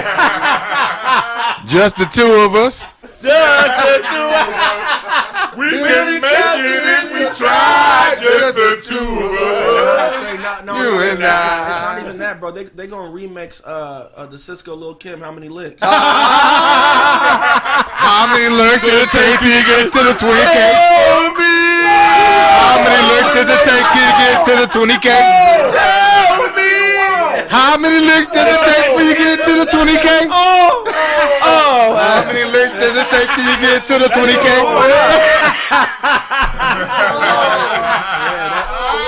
That might be the one, bro. How many licks you take to get to the 20K? Oh, that's fucking hilarious. Bro. Them niggas gonna be peas and herders. How many licks?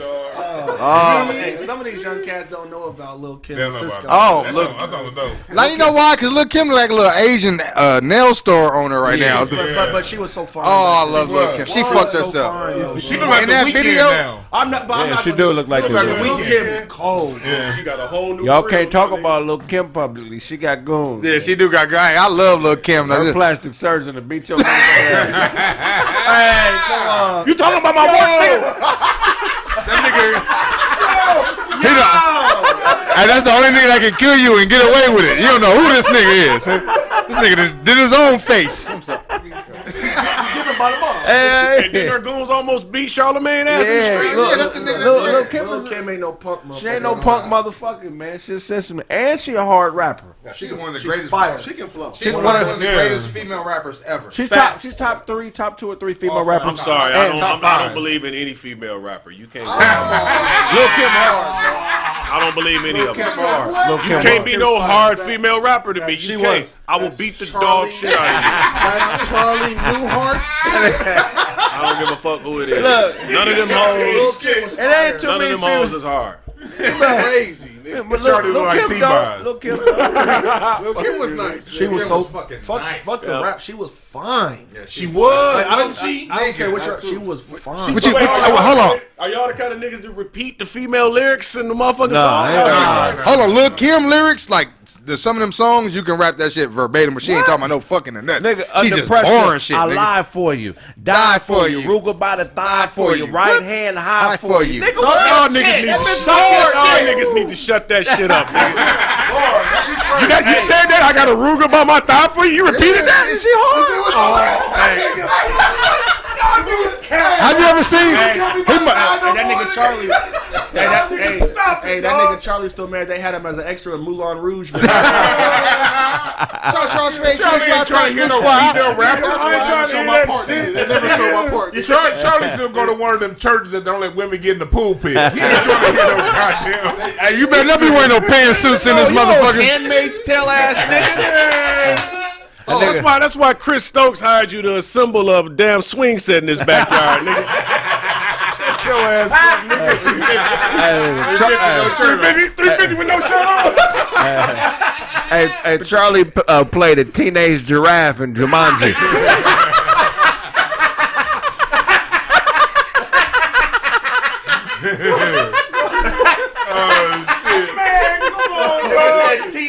Come on, I gotta be Hey, Lil Kim was that. Hey, Lil Kim is one of the top top rappers of our time. And bro. she She hard. And The she hardest was fine. female rapper ever is Rage. Then it's Lil' Hold Kim. on. I gotta put Hold on. Rage is the hardest. Rage. Rage is the hardest. Mia X is Rage is number one though. Mia X is number one because she 400 pounds and she can back up that right here. Lauryn Hill. Lauryn Hill is the most complete artist in hip hop She's history. also the hardest rapper. I can't call it I'm not fucking with Rage. You don't have one album and become the best. Heather Can't be the most B. complete. You gotta have more than one. You stole all that You gotta shit. you gotta have more than one album to qualify. Muhammadia You gotta hard. have more than one album. You But gotta she have wasn't it has that to be your the music. qualifier. You have to have more than one You album. can't be And you're 20 not bucks. sampling everybody else's shit. And putting your own name Those are on bars. it. Yeah. Huh? No. Raw Digger is Raw hard. Digger was dope. Digga. The Brat. First name Rashid. Young Thug hard as a motherfucker. Hey, shout out to Young Thug, man. Thugger. MC Light. That nigga was in a full dress on the damn album cover, dog. Speaking of Young Thug, MC Light, look. I gotta give Hold on, go ahead, though. speaking of Young Thug, so, can we speak on Lil Uzi though? What happened? Loses, Lil wow. Uzi, this nigga done put a $24 million Oh, yeah. diamond or whatever, sapphire or some shit. This nigga think he fucking Vision. Yeah, he wild. Oh, what'd he do? He put a He put a $24 fucking million. he put a Diamond rock in his forehead. I mean, you know what his name, what he says his name means when you put it all together. What? Lucifer. It's Lil Uzi Vert Yeah, put together as Lucifer. Lucifer. You say it fast, it's That Lucifer. nigga is crazy, dog. Fuck you expect for a nigga who call himself Lucifer? Look, And it's clear that nigga's getting hit too. This nigga's getting hit. Knowledge first, y'all can't be hating on Yeah, that nigga sleep with a lizard in the bed every day. He a weird ass nigga. But that's the thing, Dewan. That's why Craig's growing out his pimple. Craig, Craig got a whole diamond cluster of pimples. Craig gonna get the praise. Hey, that's fucking stupid. That's about 3,400. We get 3,400. Chester showing up. Hey, but you know what's burnt out about that though? That nigga crazy, motherfucker. I was burnt out about it. That if he spent that much money to do that, that's fucking dumb, nigga. You have no friends around you. I'm gonna let you know right now. Hey. 24 million in your forehead to look stupid. Hey, we just got done saying, you let niggas spend what they want to spend. But $24 million is a lot of fucking money to do they some said he's making stupid payments. shit. So I'm sure that if you make payments, I'm sure it's not 0% finance. So can I ask you a question? I'm sure If he miss a payment, do they come take the shit out of his head? Man, all I know is bro, you ain't paid, we gotta kill you. That nigga That shit sweet. like- That's attached to his dome, nigga. All I know Nigga is is this. sweet. Lil Uzi Vert been training in Sugar Ray Leonard's basement. Hey, come on. But you, Sweet, nigga. but look, you spend $24 million on some shit to go in your forehead. I hope when the Corona's open, this nigga go to the amusement park and get on one of those roller coaster rides, and as soon as that hoe hit a loop, that shit fall off his forehead. He never see that shit again. Well, Lesson learned, motherfucker. Well, let me ask y'all something, man. Because it's Black History Month. Oh, shit. Of course, yes. Should we get rid of it? No. Of the month? I don't give a fuck about it. It don't change my life. No. I ain't gonna lie. Every month is Black History Month to me. I like that we have it, but I just hate how they just give shit to us and we just post it. We can't never put like what we want on it. We can take this and this is what you got.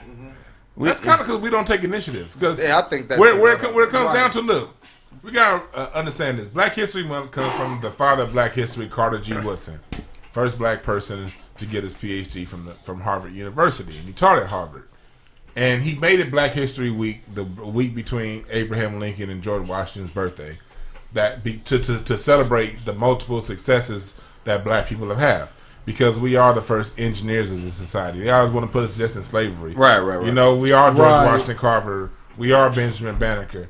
We are Tut. Yeah, we have all that we have all that history here. So that was his attempt because that's not recognized, to recognize it. And then out of that, it became a month. Are we New Wabians? Man, I don't know. That's that New York shit. No, we are not. You never heard of the New Wabians and the. I don't want to get into it with the Almond Rock Squad. Them niggas be going around Fuck debating. y'all niggas. You be out there with bullshit haircuts and ponytails and purple hair doing with shoulder pads on. If you don't take off that football gear and they be looking like Shona from The Last Dragon arguing his facts. Hey, I remember walking by some Hebrew Israelites, nigga, with a bag of Popeye's chicken. They got on my ass. I couldn't do nothing but laugh because the nigga on the mic. So what the fuck I'm sitting there arguing? He was like, brother. Like, brother. Hey, look at him with the Popeye chicken. Using the doom dressing ass.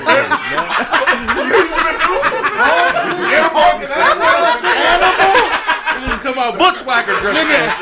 Oh, what a rush. Hey, nigga, that's the new challenge. Hey, Kraig, how they do the bushwhacker? Hotel. Them niggas. they dress like Bebop and Rocksteady.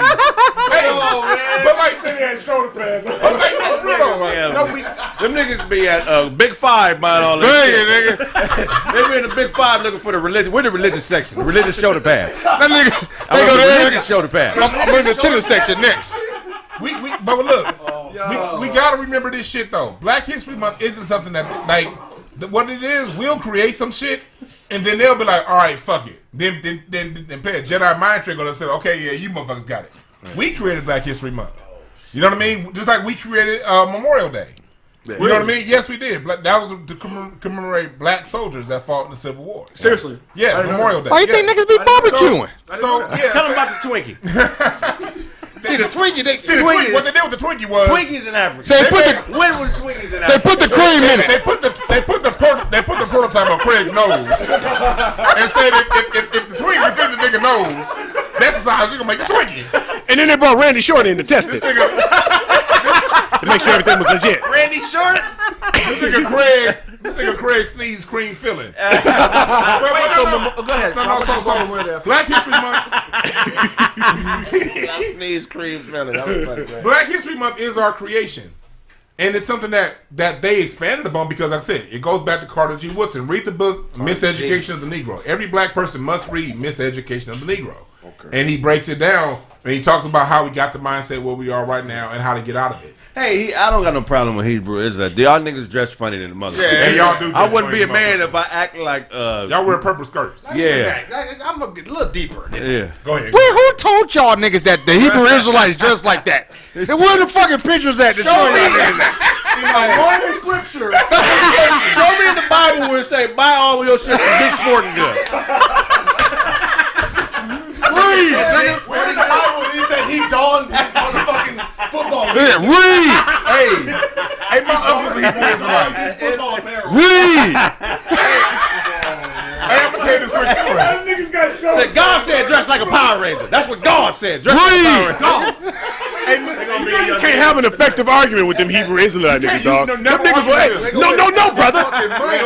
Hey, Doug, you know my dad's, my uncle's a Hebrew Israelite now. He just became one like a few years ago. Shout out to the Hebrew. And he was talking to my dad about joining. But he always talking about, my dad was like, why is it every time you Hebrew Israelites talk, y'all talk about Deuteronomy? Nigga, the Bible has 66 books. You only got one? What the fuck is wrong with y'all? Yeah, that's only when they believe. They believe that all the shit come from there. But I just want to tie this up. Black people, we need to celebrate Black History Month, but not confine it to Black History Month. Yeah. Black History Month is our that's the month that we remember. Nigga, we literally built all this shit. Right. So if sometimes we forget around Christmas. We definitely do. You know what I mean? We forget because it's Christmas time. You know what I mean? The eggnog make a nigga forget. So February, just a reminder to celebrate this shit 365. Well, you know what we are? We're as a people, we're that person who got in a really bad car accident, and now we're trying to get in the car, go to the store. We're trying to nurse ourselves back to health. Yeah. We like Mason Storm. So we're doing shit to just try to put our bodies and minds back together. And some of the shit we come up with, like the Hebrew Israelite shit, is dope. You know what I'm saying? So I can't hate on the adaptation to try to get some type of normality and identity. I'm not hating on that. But you niggas do dress funny. But look, they dress like Prince background dance. Them niggas dress like African Bambaataa in them niggas, nigga. They on it. No, I ain't gonna say it. Planet Rock. A man in New Jersey got into a car accident. 20-year-old kid, man. Burned his face beyond recognition. Damn. Fucked his hands up, burned his fingers up. So he was just the first successful recipient of a hand transplant and a face transplant. There's been other people, 50 other people in history who've had a face transplant, but he got a face transplant and a hand transplant at the same time. Face off? That's crazy. That's what it looked like after the accident, and that's the face they transplanted onto the dude. So they just put skin on his bones. They literally took somebody. He should have kept his other face. They looked somebody else who was about to die.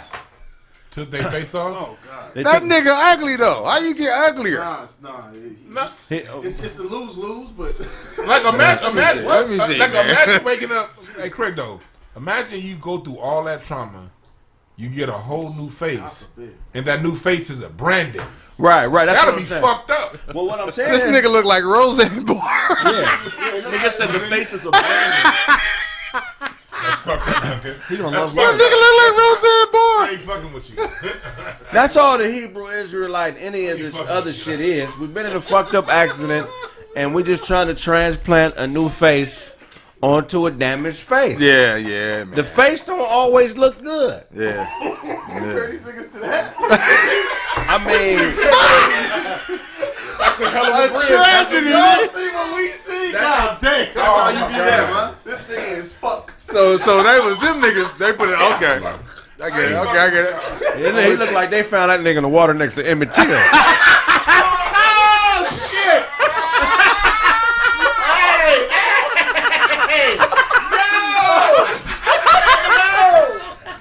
Come on, man. Hey, Kraig, you better than that. He ain't better than that. Come on, man. Bro, y'all see this shit like it's bad. Oh my. It's bad. Can they see it? Come on, man. Oh shit. Look over here. Y'all niggas, wow, dog. Hey, y'all see that? That nigga Duncan say he look like Roseanne. That's fucked up. That nigga look crazy. Oh my God. Man, that's fucked up. My thing, and that's fucked up because the person that they did, the person that whose face sit next to Emmett Till. Next to Emmett Till. Yo! So look, Put that right there. That's another nigga.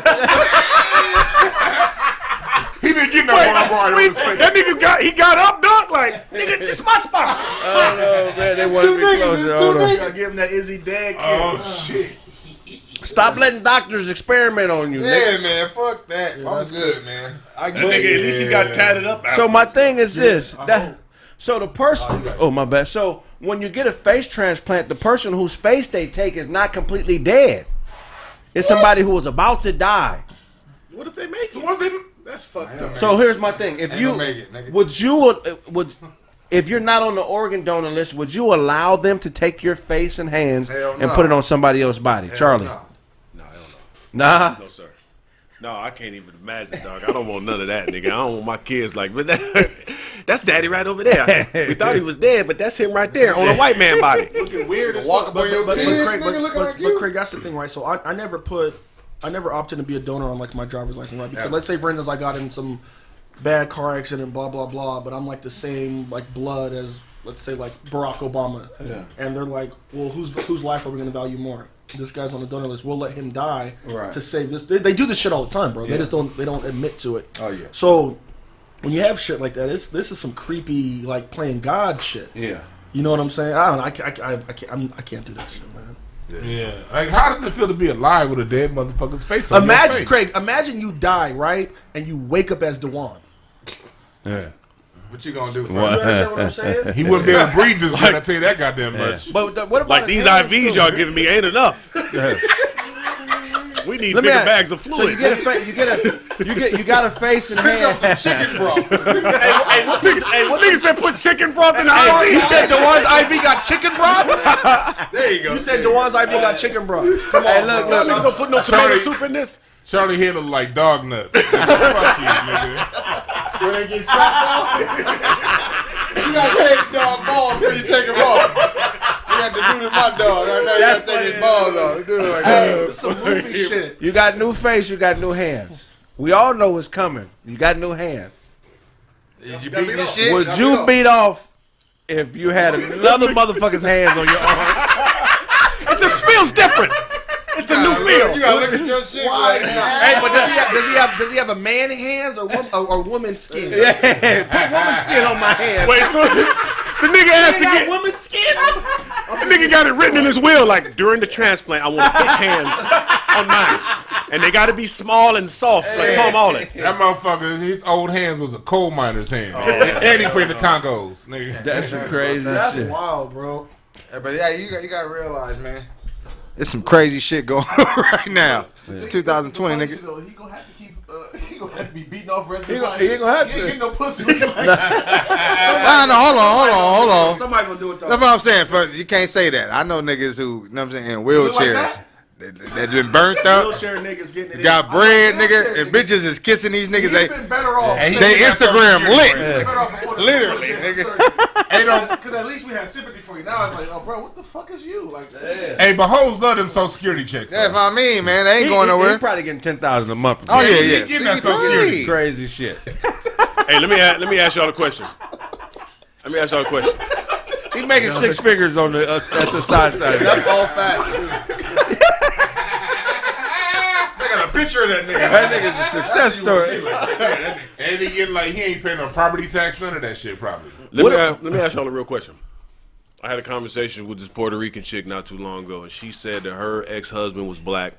And she said before she dated him and married him, she spent a whole year reading books and understanding black culture before she had. Well, she's lying for one, but keep going. But that was my question. Do y'all think if a woman outside the black race wants to date a black man, do y'all think there should be a class or some shit that she has to take before she understand our culture? I want to be the first nigga most of the time. Yeah, for real. If I'm not the first nigga, I need to break you into this shit. This nigga them. I want to be the nigga. Nigga them? I want to take you to the homeland. I'll say this. So remember the Malcolm X movie when Denzel played it, and the white girl walked up to him on the campus. He's like, "Denzel, I'm a white woman. Is there anything I can do to understand about racism?" And he goes, "Well," she said, "Malcolm," and he goes, "Nothing," and just walked away. Bitch, there's nothing you can do to get it. There's no book that is going to help you understand what we have to go through on a survival instinct. You understand what I'm saying? So it does. I'd rather you you can try to educate yourself. I think that's dope. But bitch, you got to sit this. To me, you got to just sit this fight out because you're never going to get it. Just talk about these babies and shut the fuck up. That's it. That's it. Just put out the black kids. I don't even need you to get no black kids. I don't know because I heard somebody say when you fuck like y'all said on the shit, when you fuck a white woman, that's it. She ain't having no more white kids. This is true. So I don't care about none of that. Y'all bitches got good credit. Y'all have the image of power. If you walk a white woman in a bank under your goddamn LLC, you will get the loan. Trust me. It's a gang of shit these white women can do to help y'all niggas. I know what Malcolm X said. That nigga wasn't getting no PPP loans though. Right. So let's keep it a bean. These all races of women are out here. You know what I'm saying? That want to help niggas. Help the niggas, man. Come on now. All these goddamn Jorge Jordans and goddamn Miguel Jenkins. We need them in it. You know what I'm saying? We need them little kids to be around, bro. The only issue with that is, and that's like. If you come across a real one, then yeah, 100. But most of these motherfuckers just fetishize black people. I love it. They want to take their round on the black ding dong, then they gonna go back home to You're what they talking about women, not men. The women. Okay. They fetishize niggas. That means like the world love black men. I'm tired of not being loved by. The women do. The women, every woman in the world wants to fuck a black. Now they don't want to marry a black man. They want some black dick. That's not love. That is love. Well, Duane, real quick, let's keep it It's real. a fetish. Because when you get that dick, you gonna love. Let's keep it real. Shout outs to Scott McGeary and Carson, man. I got two white cats. We don't really talk about racism like that, but to me they get it as far as they get it to their best ability. Yeah, I'll say it like that. To their best ability, they'll get it. And I guess sympathize if I went through like something, right? Mm-hmm. But to fully understand it, I don't think they're capable to fully understand it because you have to be in the shoes to fully grasp it, right? Yeah. Why is that? And what you have to know is this: because we have the ability to read between the lines of racism, which I don't think they are able to do unless I highlight it. Right. You know what I mean? So if I highlighted a situation, it would have to be like, oh, okay, I see. You know what I'm saying? Like, let me give a slight pushback to that. They do. They know. They just benefit from it. And if they for them to acknowledge it means they have to acknowledge it to things that make it a little easier for them day to day. What did we talk about earlier? If they acknowledge it, now they have to feel the guilt. Yeah, right. And do something about it. That's fair. That's fair. So they have to. They playing dumb with it. No system stays the way intact the way it is if everybody's ignorant of it. It stays intact because everyone's keenly aware of what's going on. No, but I'm saying what I'm saying between like the little shit, like when we're talking about sitting somebody by the fucking bathroom. I don't think they would look at that as some racist shit. How we would view going to a restaurant and they sit us by the fucking bathroom. What you're saying is they wouldn't recognize the daily microaggressions. Unless I brought up, it's like, oh, that's fucked up. But just on face, I don't think they would. They know. I don't. I just. They know. If you see somebody, you see what I'm saying? I don't. But listen, hold on. If you see somebody next to a fucking bathroom, white, black, Asian, whatever, that's fucked up. No, but so it's like, I mean, like, but I know because I got people that people that work in a restaurant industry. They have they look at black people. They're not finna tip. When they come in, nigga don't try to sit them in my area. Be a waiter. No, I got homies that used to be waiters. I got homies that nigga worked at Red. Hey, shout out to my nigga Facts. Shout out to my nigga Facts. Duncan had them high shorts at Marie Callender's. Never worked at. Hey, I never worked as no waiter. Never worked as a waitress. I used to be on the skates at Sonic. That nigga had badges on his vest. That nigga had badges on his vest. You got the tray, yo. Hey, hold on. That nigga work with Luxurious. Can I go now? All right. Go, my bad. Go ahead. They left that nigga Dozie in the African jungle for 2 nights, nigga, to prove that he was actually African. Nah, but Oh shit! That nigga came back with a lion's fur, nigga. Like, this nigga killed a lion. That nigga fucked up. No, but I'm saying is, As you were. No, yeah. Go ahead. No, I'm just saying, like, but you know how it is, bro. Like, you know what I'm saying? Like, these restaurants, they do have an agenda to how they want their shit to look. We talked about the black dude with the restaurant. You know what I'm saying? And he wanted certain shit in his restaurant. So that's a black man. He's obviously seeing successful restaurants ran like this. So they have to be, you know what I'm saying, most of the time they're white. But I'm talking about getting like something subtle like that. I know we can identify that. Mm-hmm.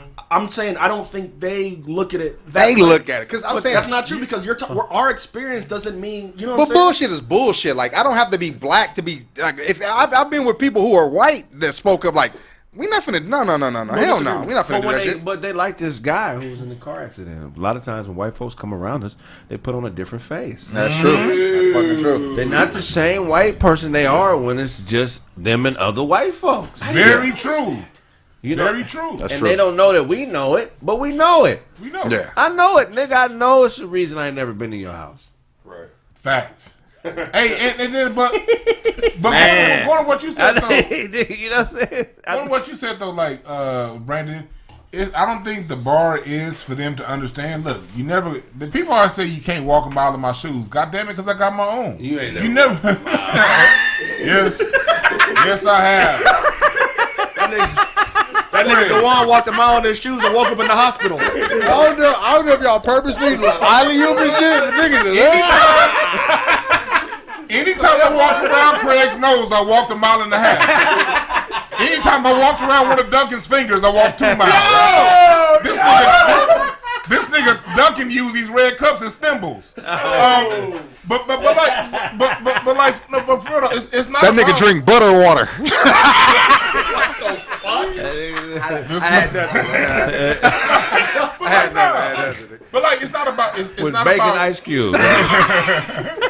Bacon ice cubes. Freeze bacon and water. Niggas is wild. Go ahead, Dewan. It's like Kraig's attire made me feel like going duck hunting. Like shooting, play this, nigga. Hey, but like, look, it's not about them. They're not gonna understand. It's about what you want from them. If you are gonna date interracially or something like that, they have to empathize to understand.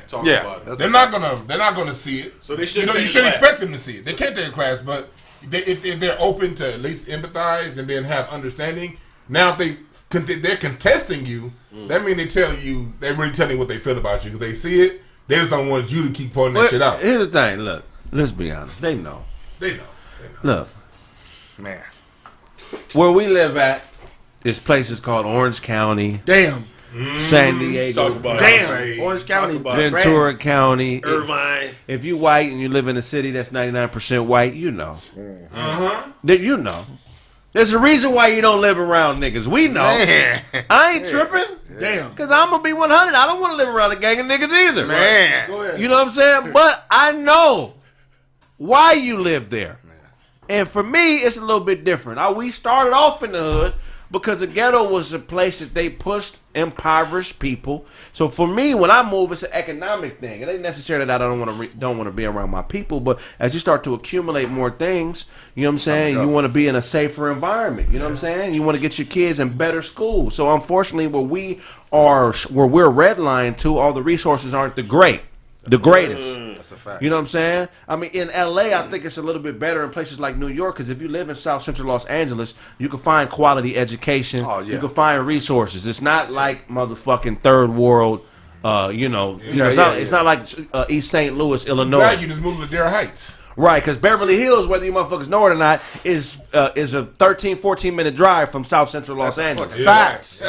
Santa Monica Beach. Motherfuckers don't know that. Yeah, Santa Monica Beach is 13, 14 minutes. So it's all within, striking distance. But if you in Des Moines, Iowa, you sometimes you got to do what you got to do. I get it. You know what I'm saying? So you think they would notice? Let's say, like, we've all been in like a restaurant, right, where they tell us to pay first. We order it and then you pay up front. Right. You saying white folks should understand that is a form of racism? Yeah, you should. I agree. But most white folks don't even understand the true definition of racism, though, because they're extremely arrogant. Well, your version, not your, but how you explain. Dr. Claude Anderson is where I get my. But you don't think racism has to do with color? I don't think it has to do with color at all. But on the most ignorant, low level, it's color. Yeah, it's prejudice. But racism is about control of resources. But explain to a person that says, Kraig, what the fuck are you talking about? How are they not? They're treating black people this way. How are you saying it has nothing to do with color? You're talking about class, right? Right. Well, again, I know what you mean, but explain it to the people that hear it like that. Well, when Dr. Claude Anderson is referring to racism as the competition and wealth and resources amongst a group of people, just look at the word race.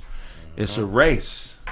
What are we racing to? What are we here for? We're here for money. We're here for land. We're here for food. We're here for to reproduce with beautiful women. All these things that are a part of human survival. Each of these different groups or ethnicities are lobbying for control of those resources. Yeah. You understand what I'm saying? And so racism is basically the lobby for the control of all the resources, to dictate what's valuable, what's not valuable, who does this, who does that. So if you look at how racism works, look at if you choose to get a job. You fill out a job application. What do they ask you? Your race. They ask you your race. Are you black, white, Pacific Islander, other, Hispanic? What is your race? That's because the powers that be that dictate and control what racism is want to know who's available. They're counting who's out there to, you know what I'm saying? What race of people are out there? Like, who amongst the people we have allowed in are we going to let do this job? Yeah. You feel what I'm saying?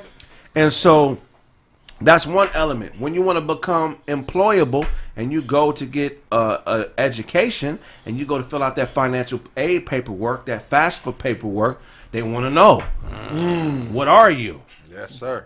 You know what I'm saying? Who are you? Where are you from? Well, Pacific Islander, black, white, other. You know what I'm saying? And so, it's for the niggas who talking about, they only doing that for, because they want to get bread. They doing that because they want to get bread, but they understand. You know what I'm saying? There's race involved in that, nigga. So the people at the top, they view us like a store owner would view different labels or different brands of clothing. Yeah. Mexican is Nautica. Black is Polo. White is Gucci. Chinese is fucking Izod Sport. You know what I'm saying? Japanese is fucking Balmain. You know what I'm saying? That's how the powers that be view us. We're Charlie's jeans is Route 66. Route 66.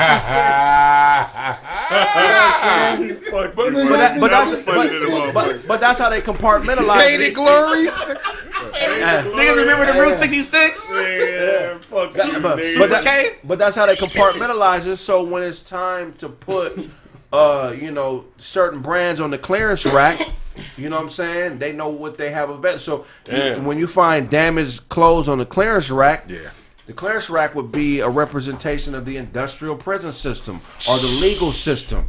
Okay, which one of these shirts are damaged? Which one of these shirts ain't keeping up with the pack, or is an irregular fit. Let's put this on the clearance rack to scrape up all the bottom feeder money. Because even though it's a brand and it may be a fucked up article of clothing within that brand, we still got to find a way to capitalize off of it. Even though it's in a regular size fitting shirt, which would be a gangbanger, a dope dealer, a nigga that commits a felony, a nigga that beats his wife, is a shirt you would find at Ross. They still trying to figure out a way to, even though you're not being a productive part of society, they still got to figure out a way to generate revenue off of you. So they put you on that clearance rack, which is the prison system, the damaged clearance rack, and they say, hey, if you're not going to be a good nigga or a good Mexican or a good Chinese motherfucker, you go to this jail, this clearance rack. Somebody going to buy you. And somebody going to wear you. And we going to find a way to make money off of you within this fucked up ass system. And it ties into what Brandyn was saying earlier. What you saying, Kraig, ties into how we started the show with Brandyn. Here's how color ties into it. Because for any system, the guys on top have to have a buffer class between them and the people on bottom. Sure. So the people on top bring in these other races and ethnic groups, as long as they agree to stay second and not challenge number one, to be on top of the people that they plan on keeping at the bottom of their society, which are the people that are considered Black Americans. So it goes back to how it started with you in the situation earlier today. You said the guy was an Arab dude from West, somewhere in Africa, right? He came over here knowing that he has a position over your black ass. That's why he felt so comfortable talking to you that way. And the people that gave him that power know that he's so broken, he's not going to challenge their number one position. You're speaking about classism, though. But I'm saying racism is the form. Right. Classism is racism. Racism is classism. Agreed. But it's classism. It's classism on a color pyramid. Racism is a byproduct of classism. It comes from our version of it, even though it comes from feudalism. Feudalism, which is the English version of racism, and that deals with peasantry, nobility, the knight class. So the people who were established in this country, in 1609, the first boatloads of people that they sent were the bottom feeder class of England. Yeah. Right. They literally emptied out prisons. Yeah. And went through the streets of England, London, England, got all the fucking homeless, crazy peasant motherfuckers, and they put them on ships, just like they did with the maritime ship with Cuba, and they sent all the motherfuckers over here to do work that needed to be done for the people who were trying to, who were involved with colonialism. Go ahead, my bad. And that's why I don't give excuses to white people. They understand feudalism, they understand classism, and they understand their place in America. And that's why they act the way that they do. So let me ask you guys this, because Tyler Bennett said Nigeria is the king of classism. Is it? No.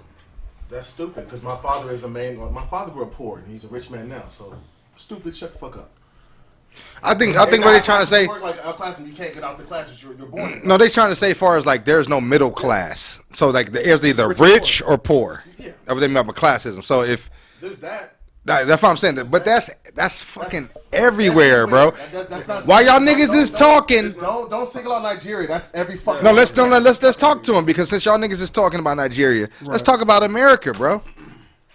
There is finna be this is the biggest transfer of wealth we've ever seen in America right now happening. This GameStop shit happening with these niggas buying these short stocks and fucked up the whole stock market is what they've been doing it for years, making billions of dollars. Right. So now that's why they mad, like, oh, people took that $600 and bought stocks. Yes, nigga. That's what's finna happen. People are ready to play this financial game now.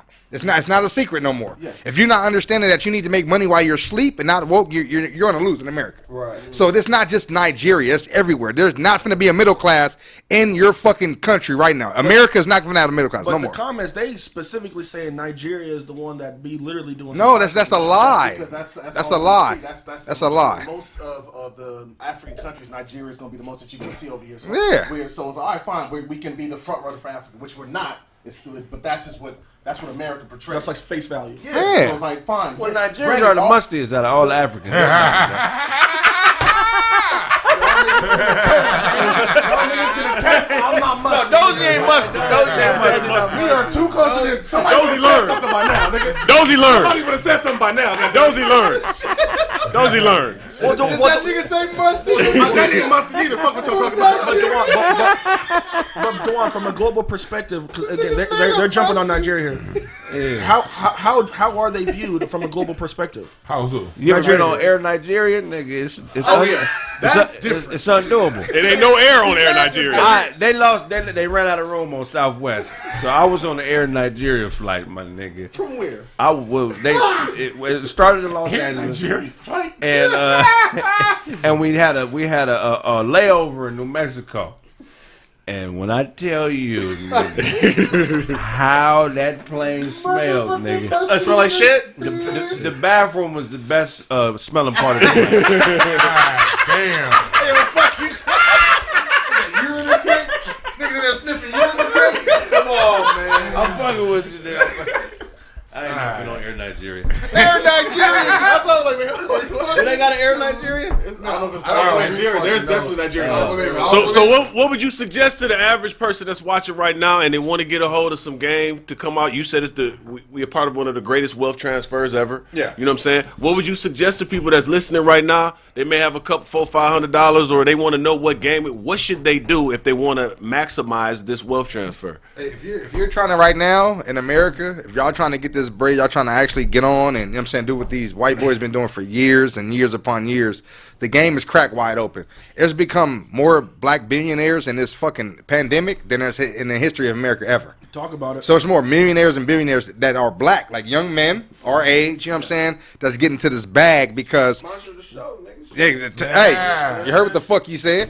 So that's what I'm saying. So, but they out there like that because there's Dogecoin, there's Bitcoin. I'm just saying, billion, a lot of money. But I'm saying there's a billionaire watching this show and they ain't hit us up yet. That's the nigga Brand with the $100. That nigga a billionaire, bird ass nigga. All we need is 30 grand an episode. Man, all day, bro. Game changer. So I'm saying is like we need 30 grand an episode. We'd be straight. All of us would be. Oh, straight. easy peasy. So there's a lot of money out there with stocks, everything. You know what I'm saying? I think they said Nokia's the next thing to the BlackBerry. I'm sorry, the BlackBerry is the next thing that's gonna be popping. They want you to get into that. Stocks is what's popping right now, but don't think they won't tank that shit in a minute. So always have your money everywhere. Invest in everything. You can make money with the fucking stock market falling. You can sell shit. If it's falling, you can make money too. If it's building up, you can make money. You can short it. You can bet it. Exactly, bro. So it's like this is what that's what I'm saying. That GameStop shit that spooked these motherfucking stock market people. The hedge fund people. That nigga said stock market. I said stock market. Shut up, man. Hold on. Bubble mouth. Hey, Kraig gonna restart his business, man. You know he used to train people in basketball. That nigga trained EJ how to cross over, nigga. Post moves. Put your hip into it, nigga. Bang that nigga down in the post. That nigga like, bitch. You know, bang that nigga down in the post. That's good advice, though. Nigga got to start their own business, man. Straight up. Definitely. We preach that shit here, but it's real now. Real shit, like.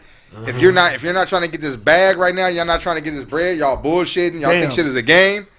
When there's no middle class, there's no welfare, there's none of that shit is all taken down because the Democrats don't give a fuck about none of that. Y'all told you that's a cap, dunk. Oh, whatever. It's not. I bet that nigga that's what I'm saying. Nigga that's a cap on his mama internet. I bet that nigga put nothing on no bills, nothing. Nigga say that's a cap sitting at the house. You know what I'm saying, with nothing, nigga. So it's like we talking to people who are trying to get it. It don't matter if you're broke right now. If you're trying to get out your situation, stay doing what the fuck you doing, man. Don't listen to no fucking body telling you you can't get it. Charlie got a reversible turtleneck with a basketball jersey on the inside. After I'm done hooping, I get business casual and a heartbeat on business casual. That nigga Dozie used to sell dope out of the same house he slept in. You said same hut he slept in? Same hut? So dope house. Go to the front door. You go to the back. They got an Adobe dope house. Adobe dope house? Nigerian dope niggas. We go to Lagos or something. Lagos. Let's get it. Let's get it. Man, what's up with that, man? Let's go to Africa. We got a base out there. Let's go. This year we're gonna do it. Down. That nigga. Not nowhere. When you get there, don't do that. Hey, bro. It's gonna be a nigga in a FUBU jersey. They ain't do not say that to me. No, what? That nigga. That nigga the 1991 Lakers championship shirt, nigga. That nigga. Nigga just happened. I don't know who y'all think I'm hanging with, nigga. They got that Detroit Pistons basketball. 89-90. Niggas with money while going. We going to Jones. Dozie would be so brand new if we went out there and he would. The nigga be so cocky over there. Oh yeah. Yeah, you know what? He'll be acting. Sit them over there. He'll be acting like how you act when you around your white friends and shit. I don't know those guys. I don't know those Who, those guys? We'll be like, what up, guys? That nigga act like he don't approve of black people. I don't know those guys. You said that's how I act with my white friends. When you with your white friend. They don't know how hood Brandon is. Brandon washed all his clothes in the tub and hang his shit on the towel rack, nigga. He's a hood nigga, man. He got the white boys food out there, dog. Dozie dad on a Enterprise rental scooter. Yo,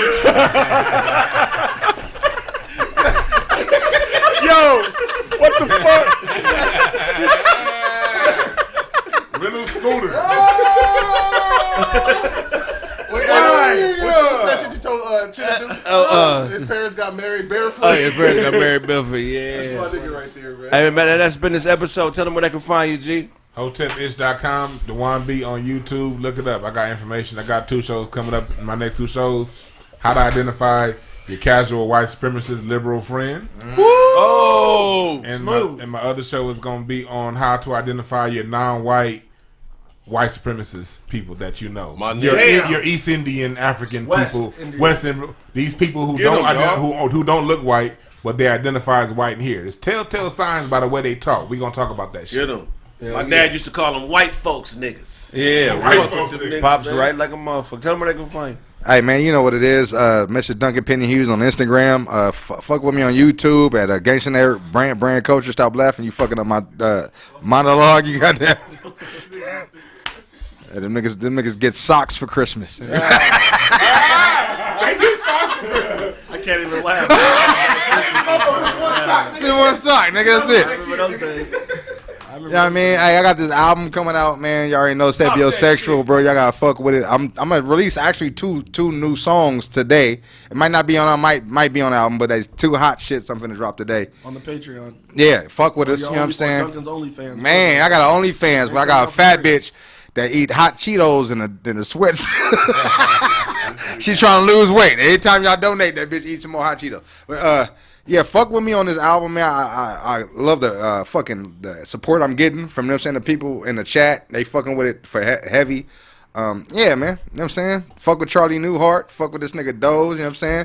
That nigga trained Black Panthers, nigga, to go buy blunts from the store. What? That nigga on one. Nigga, why? Hey, check me out on IG at IAM Charlie Newhart, man. You want a 5-pack? Go ahead. Gemini Queen, yeah, I saw you. You said you want me to marry you. Yeah, holla at me. She's like Biz Marquis. He ain't like bitches that shoot him. That nigga That nigga dated a bitch with a bulletproof vest on. Did somebody really say "marry me, Charlie"? She said, "Marry me, man." She wildin'. She wildin'. I love everybody.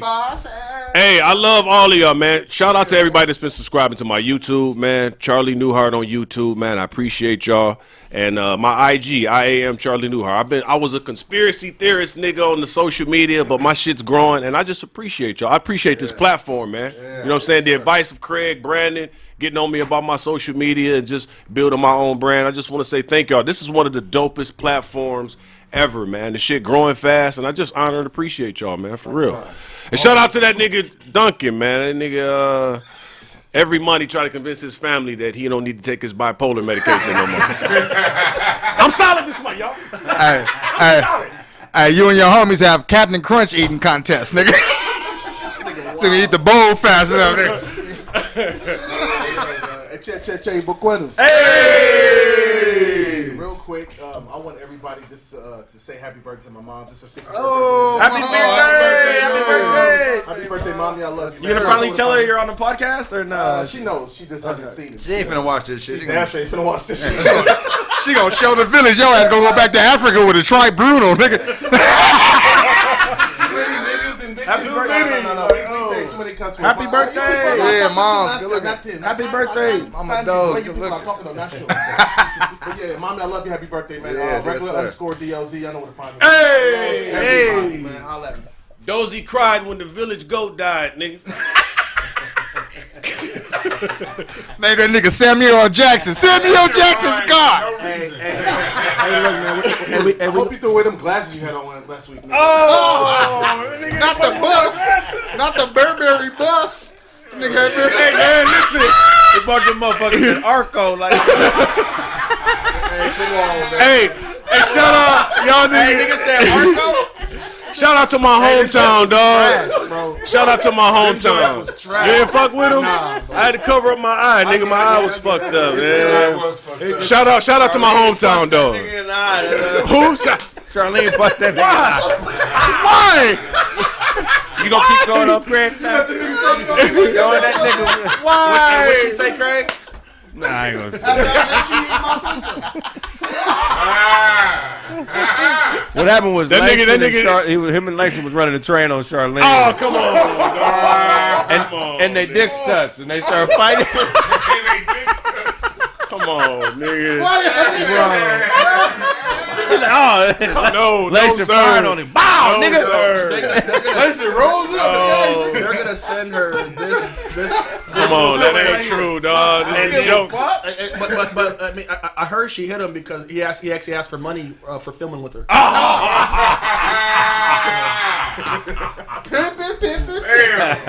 That wasn't the arrangement. That nigga Dunk think bitches in the titty bar really like him and shit.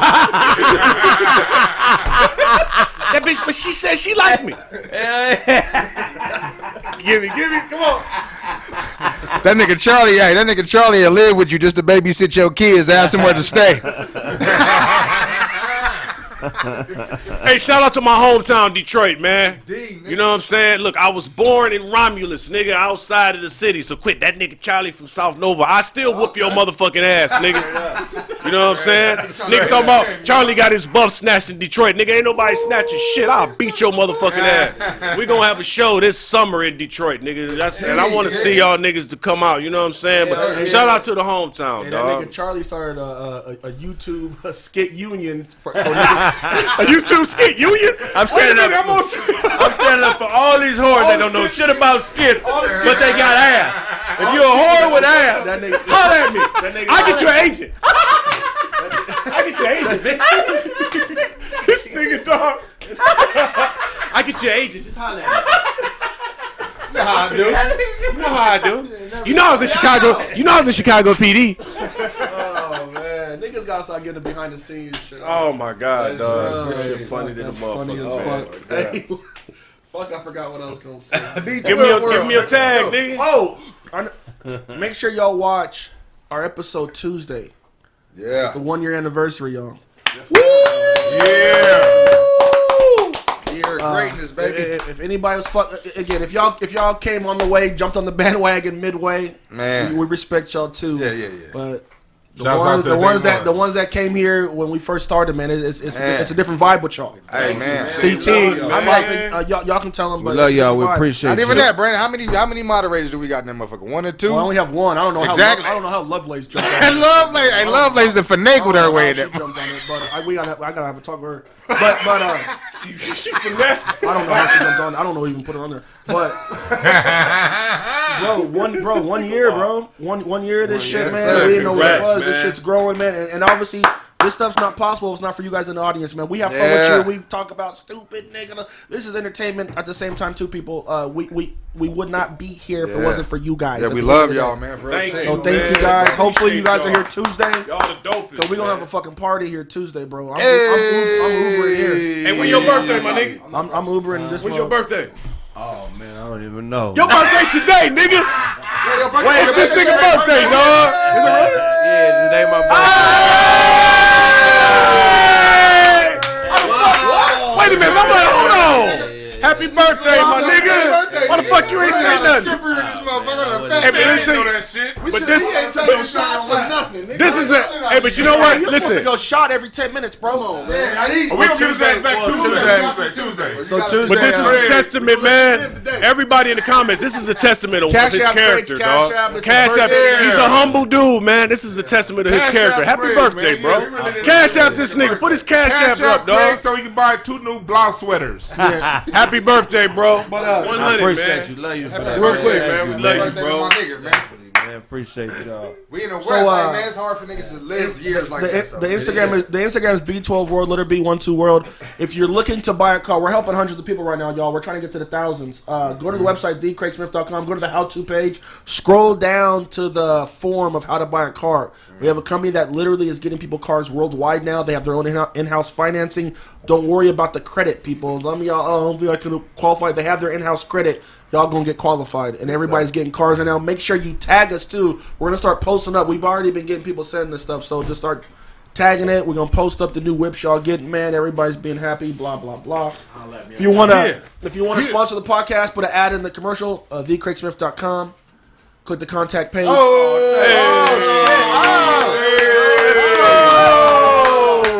Thank you, man. Oh, that nigga Brown got him.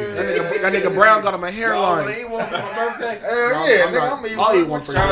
I'm all set. Well, if we're getting off the camera, All set. $ Bullyfoot, man. Y'all holla at my man for his B-Day, dog. $ Bullyfoot. Happy But look, if you want birthday. to sponsor the podcast, put an ad on the commercial breaks. TheeKraigSmith.com. Go to the contact page. Put in the description exactly your business and what you're looking for. We'll reach out to you. Yes, So that's a good episode. I didn't know it was your birthday, man. Happy birthday. Yeah, bro. man. Let's go, man. Well, Tuesday we're going to celebrate the birthday. Hell yeah, nigga. Fucked off, nigga. Appreciate You'll get a y'all. nigga Tuesday. I just want to let y'all know I love and appreciate y'all, man. Yes, sir. We on our way, man. We there. Yo, if I owe you something, I'm not gonna be able to give it to you, but if you want it, you can get it from God. That's nigga. been this episode. Hey, Fred Cash App, $ Alf. T-Boss, get it. Hey. $Alf.